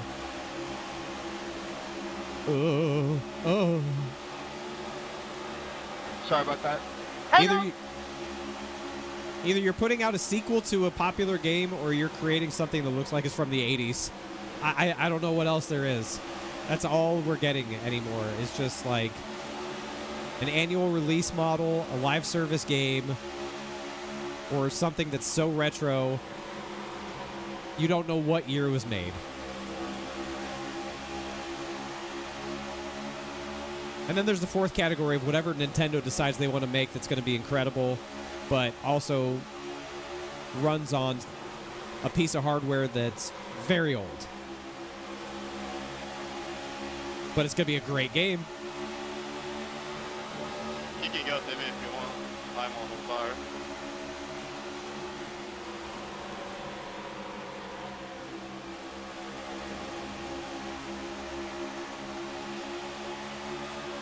Well, maybe I was in the minority on VR.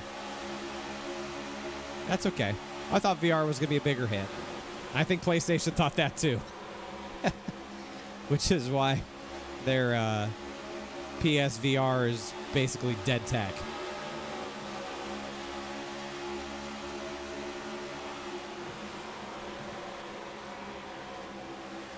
Not immersive enough. Once they perfect the moving floor, we can talk about it. I tell you, I had tried out the MetaQuest 3 Probably on me. in Richmond, I think, when I was staying with Ellis. He has a MetaQuest 3 that he brought to the hotel. I tried it. It was very cool. I wouldn't spend $600 on it, but it was very cool.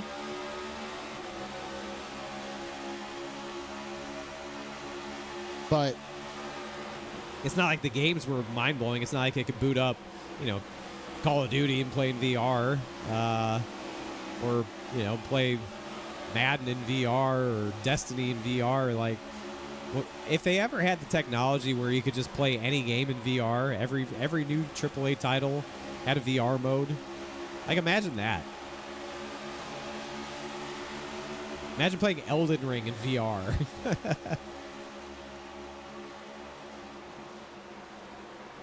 That would be something.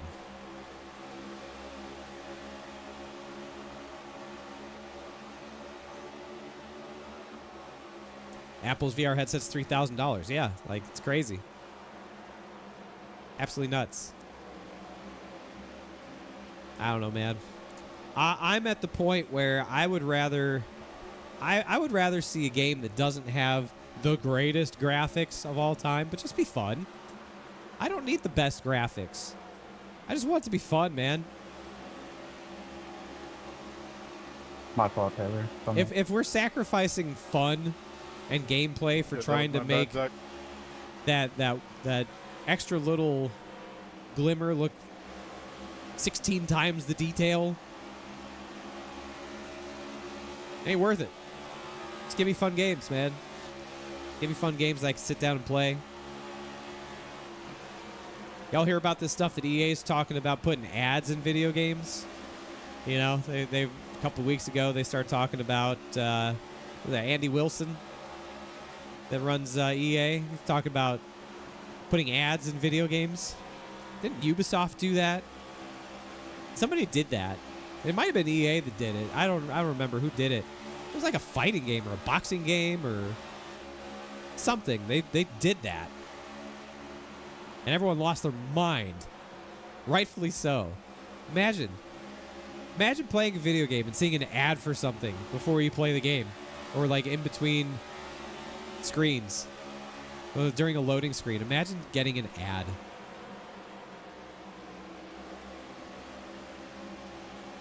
Ugh.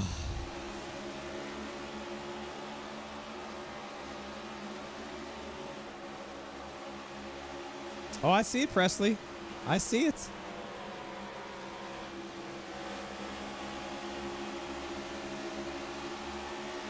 Yeah, the new F1 Manager game actually has got some potential to it, since you can do the create a team. You do the My Team mode, which I didn't realize that until I started seeing some YouTubers talking about it. We got a damn battle going on for the lead here between Steven and Tucker.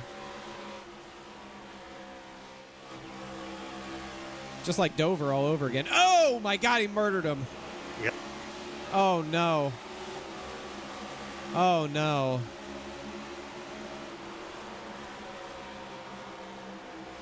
Well, I guess it's not like Dover anymore. Oh my.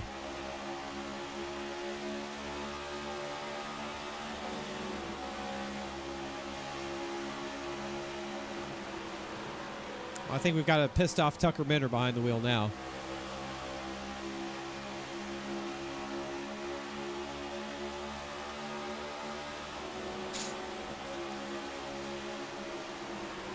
Yeah. Football game with unskippable ads between quarters. Yeah, I like how the CEO of EA was like, yeah, we've thought of ways to tastefully or thoughtfully. Oh, put it out. We were wrecking somewhere. We've been thoughtful about how to put ads in video games. I'm like, Nobody touch me. like, dude, there's no thoughtful way to put ads in a video game, you clown.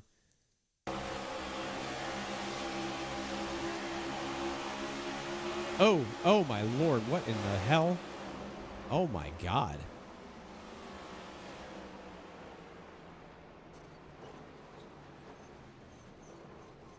What was that? Really weird. I don't know if that was an echo or not. Colin, on my end, I was being hooked to the wall. But I'll take a look after. Like the 62 hits the wall out of the corner and just stops right on Colin's nose. Like, yeah. I don't know. Of course, Cozy's right there. Bounces off of it. He's all right. Ew. It's a hard lick.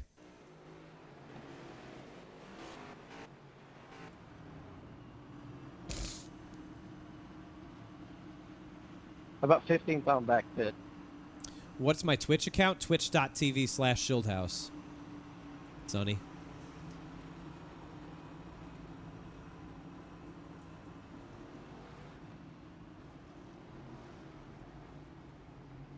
Was watching some of Arava's video. Yeah, I saw Arava's video. I saw Team at Marduk's video. Yeah, I saw both of them posting about it.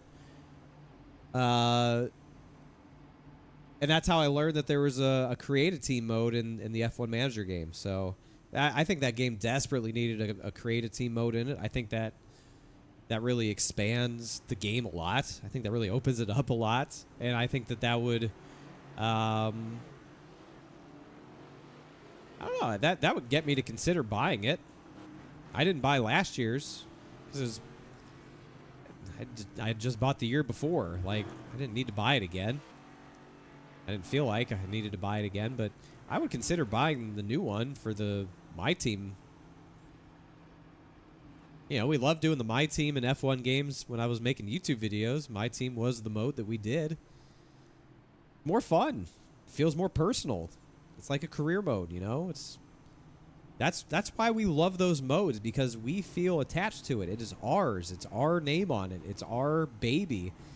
Every decision we make impacts it, our team. So, yeah, that's why we love those modes. So I'm glad that they brought it in to this year's game. I think that was really smart.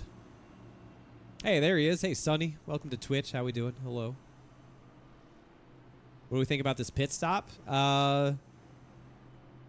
See if it pays off. I mean, it's going to have to go green all the way to the end, I think, for it to really matter.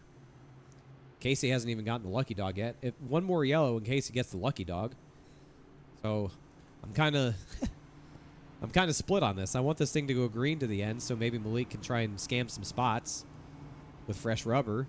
But I also want to see a caution so Casey can get back on the lead lap and see if he can get out of the basement.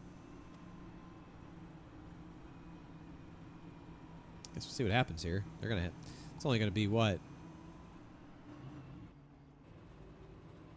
12 laps to go when they get the green, something like that.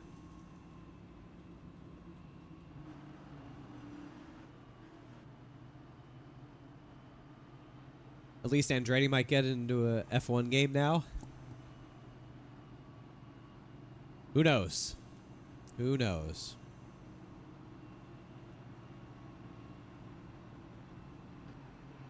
EA's been putting ads in games for years. Look at things like the boards around the pitch. Yeah. Well, yes. That's not what they're talking about.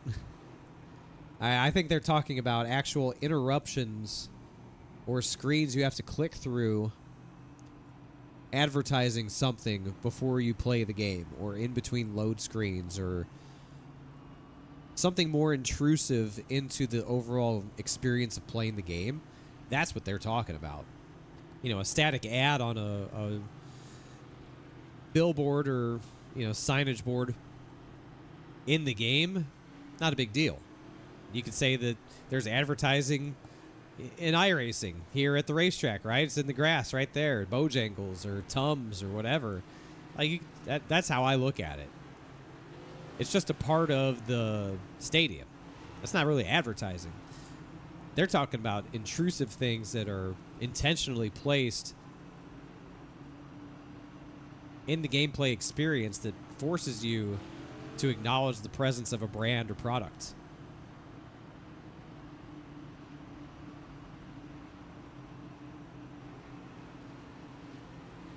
That's the difference.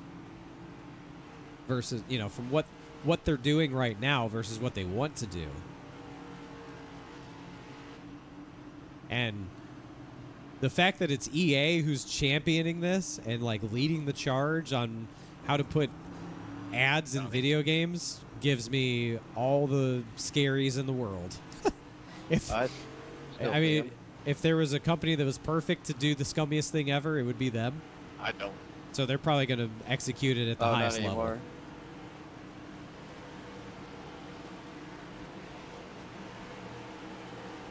They will maximize it probably better than anybody. All right, here we go. Let's see. It's going to be 12 laps to go. See what Malik can do. Better be ready to go where they're not.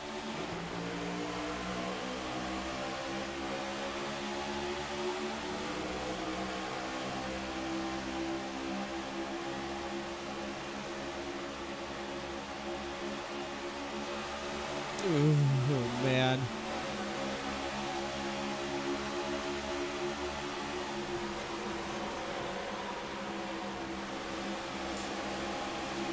Oh, that's going to be a huge wreck. Oh.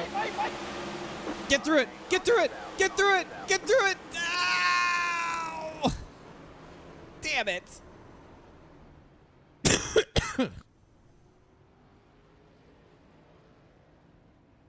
I thought he was going to get through it, man. Shit. So close.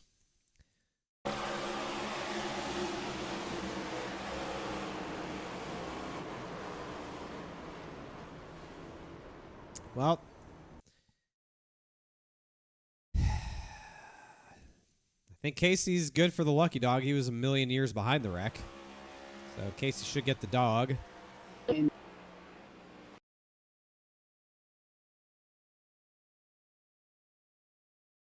Yep. Casey's good, so Casey will get the dog. Pass me, Bobby.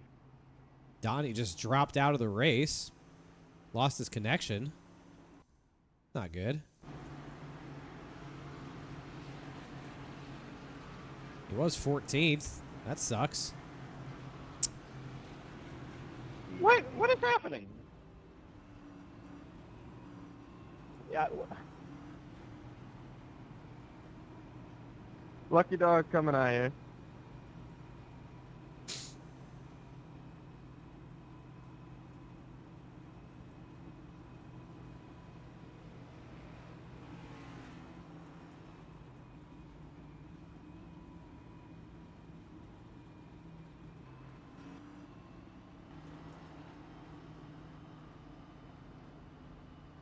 Well, Casey's back on the lead lap, so maybe he can get some spots.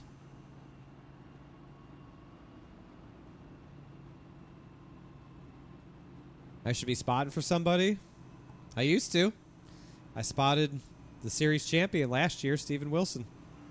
This guy right here. I spotted this guy to a championship last year. And he spots for me on Thursdays in Road to Pro. But since I, run the Spire team, I can't spot for Steven. Kind of a conflict of interest to spot for somebody who's not one of my drivers, I think. You ain't got a meatball, Wyatt? But Malik doesn't need a spotter. Nope. And Casey Sounds doesn't need a good, spotter, so I'm not spotting. All right. Just watch.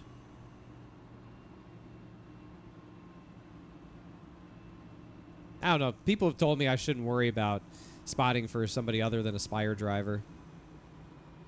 I just don't know, man. At first thought, it didn't feel right to me to spot for somebody that wasn't one of my drivers. Like, the last thing I would want would be if I was spotting for Steve and then him and Casey got together, him or Malik got together. Man, I don't want to be in the middle of that. It just opens up too much, At least if I'm spotting for one of my drivers, I know I'm defending my driver. I'm defending my team.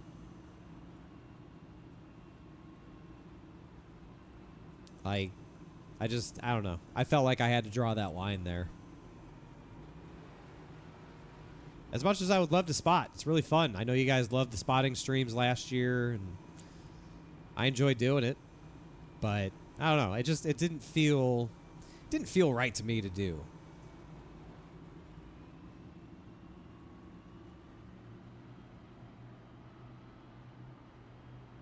But that's why I still want to do watch parties, I was hoping we were going to get Carson to join us for some of these or get Raja to join us for some of these, but they're busy guys, Carson's down at Millbridge tonight racing for $10,000, and Raja's not even in town. So Come on by. we'll see if maybe we can get him for next week at Darlington. You got to go by me, Donnie, first. Steven is with M80. They're a new team this year. This is their first year in the series, but they were very smart to pick him up. I would have loved to have Steven on my team. If I couldn't have Casey or Malik, Steven would be my next pick. But I'm very happy with the two drivers I have. Love Casey, love Malik. They've been awesome. Malik got his first win, his first ever Coke Series win with us, which I think is awesome. And Casey's local here to us, and he'll be at our fan day on Thursday, which is going to be awesome. It'll be great to have Casey there. Malik can't join us, unfortunately. He's got to work, but I'm thrilled with our two drivers. I love the guys that we have. But if I couldn't have either of them, Steven would be the next up.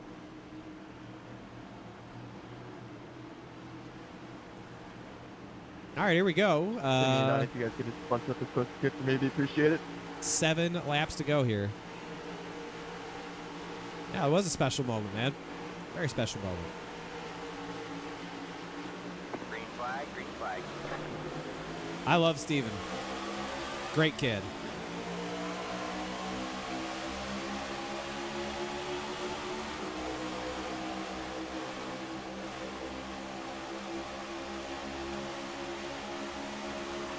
Oh, man. Yep.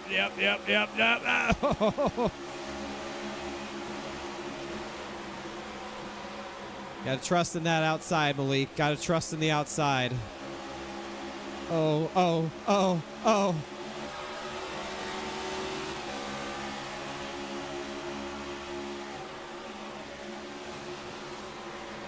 No caution. Come on, roll that bottom, Malik. Yes, sir. Yes. Oh, not that much. Come on. Come up.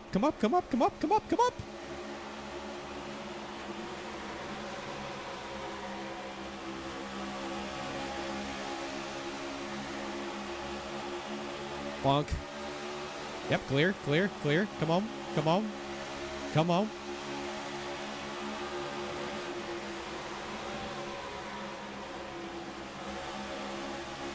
Come on. Clear. Yes, sir. Yes, sir. Yes, sir. Don't stop.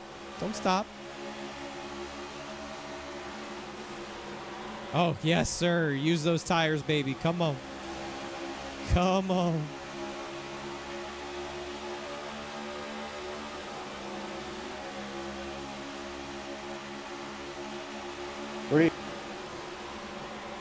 The other guy I used to spot for was Isaac. Isaac Gann. Yeah, clear, clear. Come on. Yes, sir.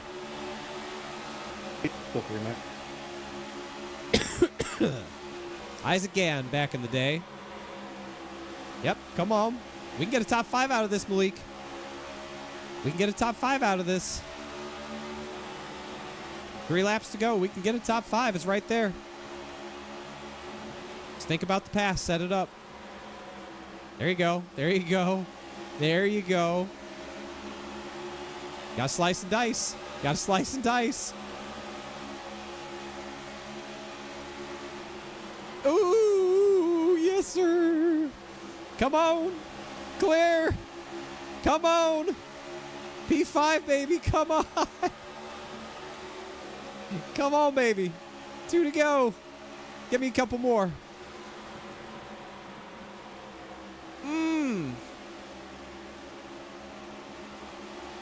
Oh, Steven's loose. No. Steven's through. Steven through. Oh, no. Oh, no. He's cooked. Ooh. White flag. Oh. Oh, God. Don't get wrecked. Don't get wrecked. Oh, my Lord. They're side by side. He's still there. He's still there. He's still there. Oh, my. Oh, my. Come on. Bury it in there. Right on his nose. Yes, sir. Just like that. Can't do nothing. Can't do nothing. No. Don't blink out. Oh, he's back. Ooh. Side by side for the win. P4 for Malik. Who won? Garrett Lowe won by 1/1000th of a second. Holy shit. Over Jimmy. Oh, my God. Yeah, we're going to need a lot of ambulances in turn 1. Good win, Garrett. Oh, my God. Hell yeah, Garrett. Go, Angela. Why are my paint schemes freaking out? I don't know why the paint schemes are freaking out, but that's a very close finish. By 1/1000th of a second, Malik gets 4th.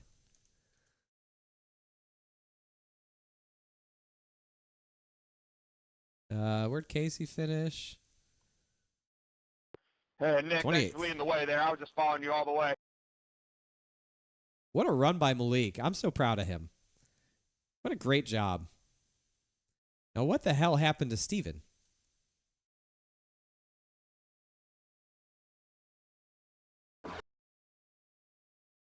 Did he get loose or did he get hit? No, he just got high out of 2. That's so unlike him to make that mistake. Did he get hit? Is there contact?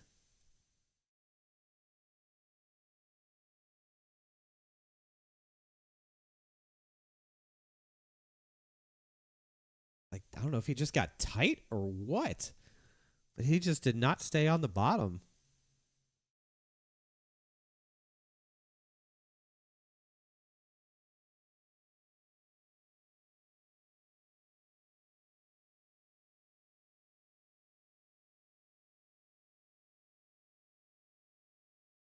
Sorry, Tucker. It like hooked me right, and I couldn't go any lower off the corner. Unfortunate. I don't know if there's contact or not. He's already going up the track. It's just par for the course. I don't know. He'll have to Yeah, tell I me. mean, like I'm looking at it, and I got pushed up, but it hooked me to the right too. It's really No weird. contact. Go on board. Where's my steering wheel? Where's my damn steering wheel?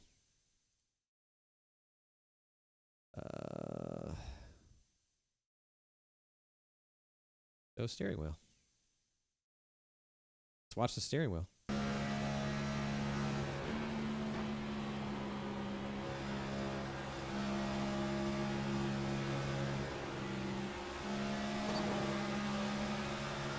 I have no idea. I have no idea. It's like he just... I mean, the wheel was turned, but the car just wasn't turning. That's so strange. I mean, the wheel was turned. He turned a little bit to the right there. I don't know if he was loose and he was just chasing it. I think Jimmy touched him.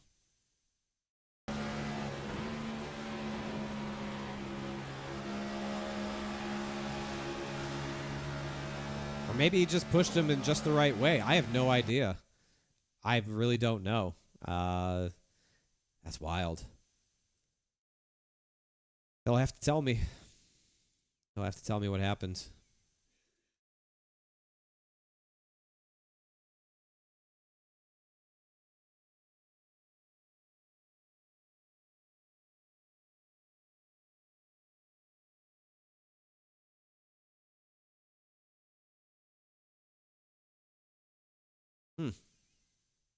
What a finish.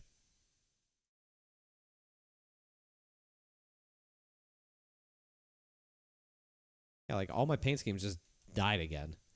That's so weird. It was fine the whole race. Why is it messed up now? I don't know. I don't know. Well, that was great. Great day for Malik. Really happy with his charge there at the end. Great strategy. Taking the tires was a great call. Gets himself a top 5 after finishing 6th 2 weeks ago at Talladega. Really good points night for him. He really needed that. Bad night again for Casey. That's 2 bad finishes in a row for him. Because remember, Talladega, he had that bogus front end damage out of nowhere. So that's going to hurt him in the points. So we need to get the 77 rolling in the right direction again.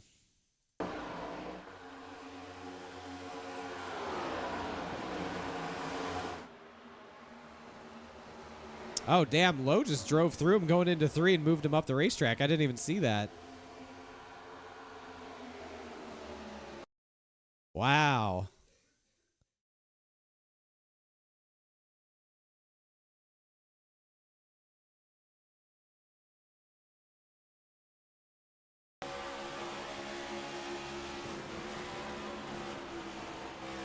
I mean, he just drove it right up his ass.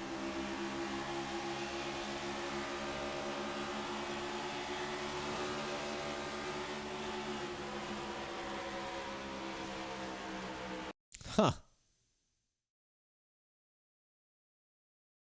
Oh, that's one way to do it.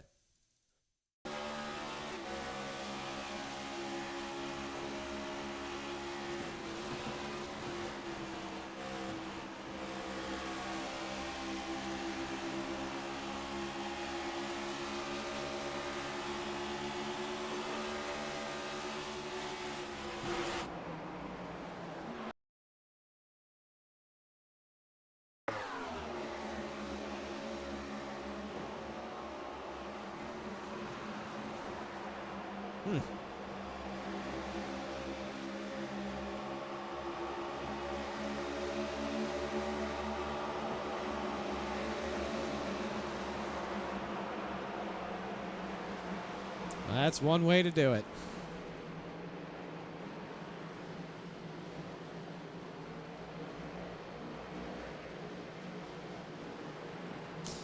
Big time Coke Series racing, ladies and gentlemen. Well, that was fun.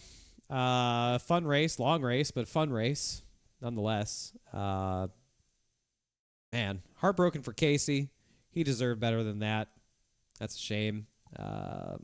Really deserved better than that, but what are you going to do? Stoked for Malik. P4 is an awesome finish for him tonight. That's really, really good. Really pleased with that. So, looked like they had good speed out there. Just bad luck for Casey, but some good luck for Malik. What are you going to do? I don't know. All right, we'll be back Thursday for Road to Pro. 7:45, last race of round 1 of Road to Pro at Charlotte. Long race, 160 laps. We'll be ready for it. But also Thursday, Fan Day at Spire Motorsports shop at the old Kyle Busch Motorsports shop up in Mooresville. If you haven't been there before, come by on Thursday, 11 to 1:30. I'll be there. All of our drivers will be there. We'll be signing autographs. You have a chance to race RC cars against the drivers. We have some really cool stuff set up and ready to go. We're going to have food trucks, music. It's going to be a great time, and we can show everybody how we've settled into our new shop. So if you're in the Mooresville area, you're going to be doing shop tours or Fan Day stuff, man, come by Spire Motorsports on Thursday, 11 o'clock. Our merch store is going to be open, so you can buy merch. There's sheet metal. Diecast will be there. We have hats. We've got shirts. So the merch store is going to open up. You'll be able to buy Spire gear, Spire stuff. Again, sheet metal, body parts. We got a brand new coffee machine, like a $5,000 coffee machine that's really cool. So it's going to be an awesome time. So we'd love to see you there. We're going to talk more about it tomorrow. So stay tuned to the socials and come say hi for Fan Day on Thursday if you're in the area. All right, thanks for watching. Appreciate you guys. We'll see you on Thursday for Road to Pro.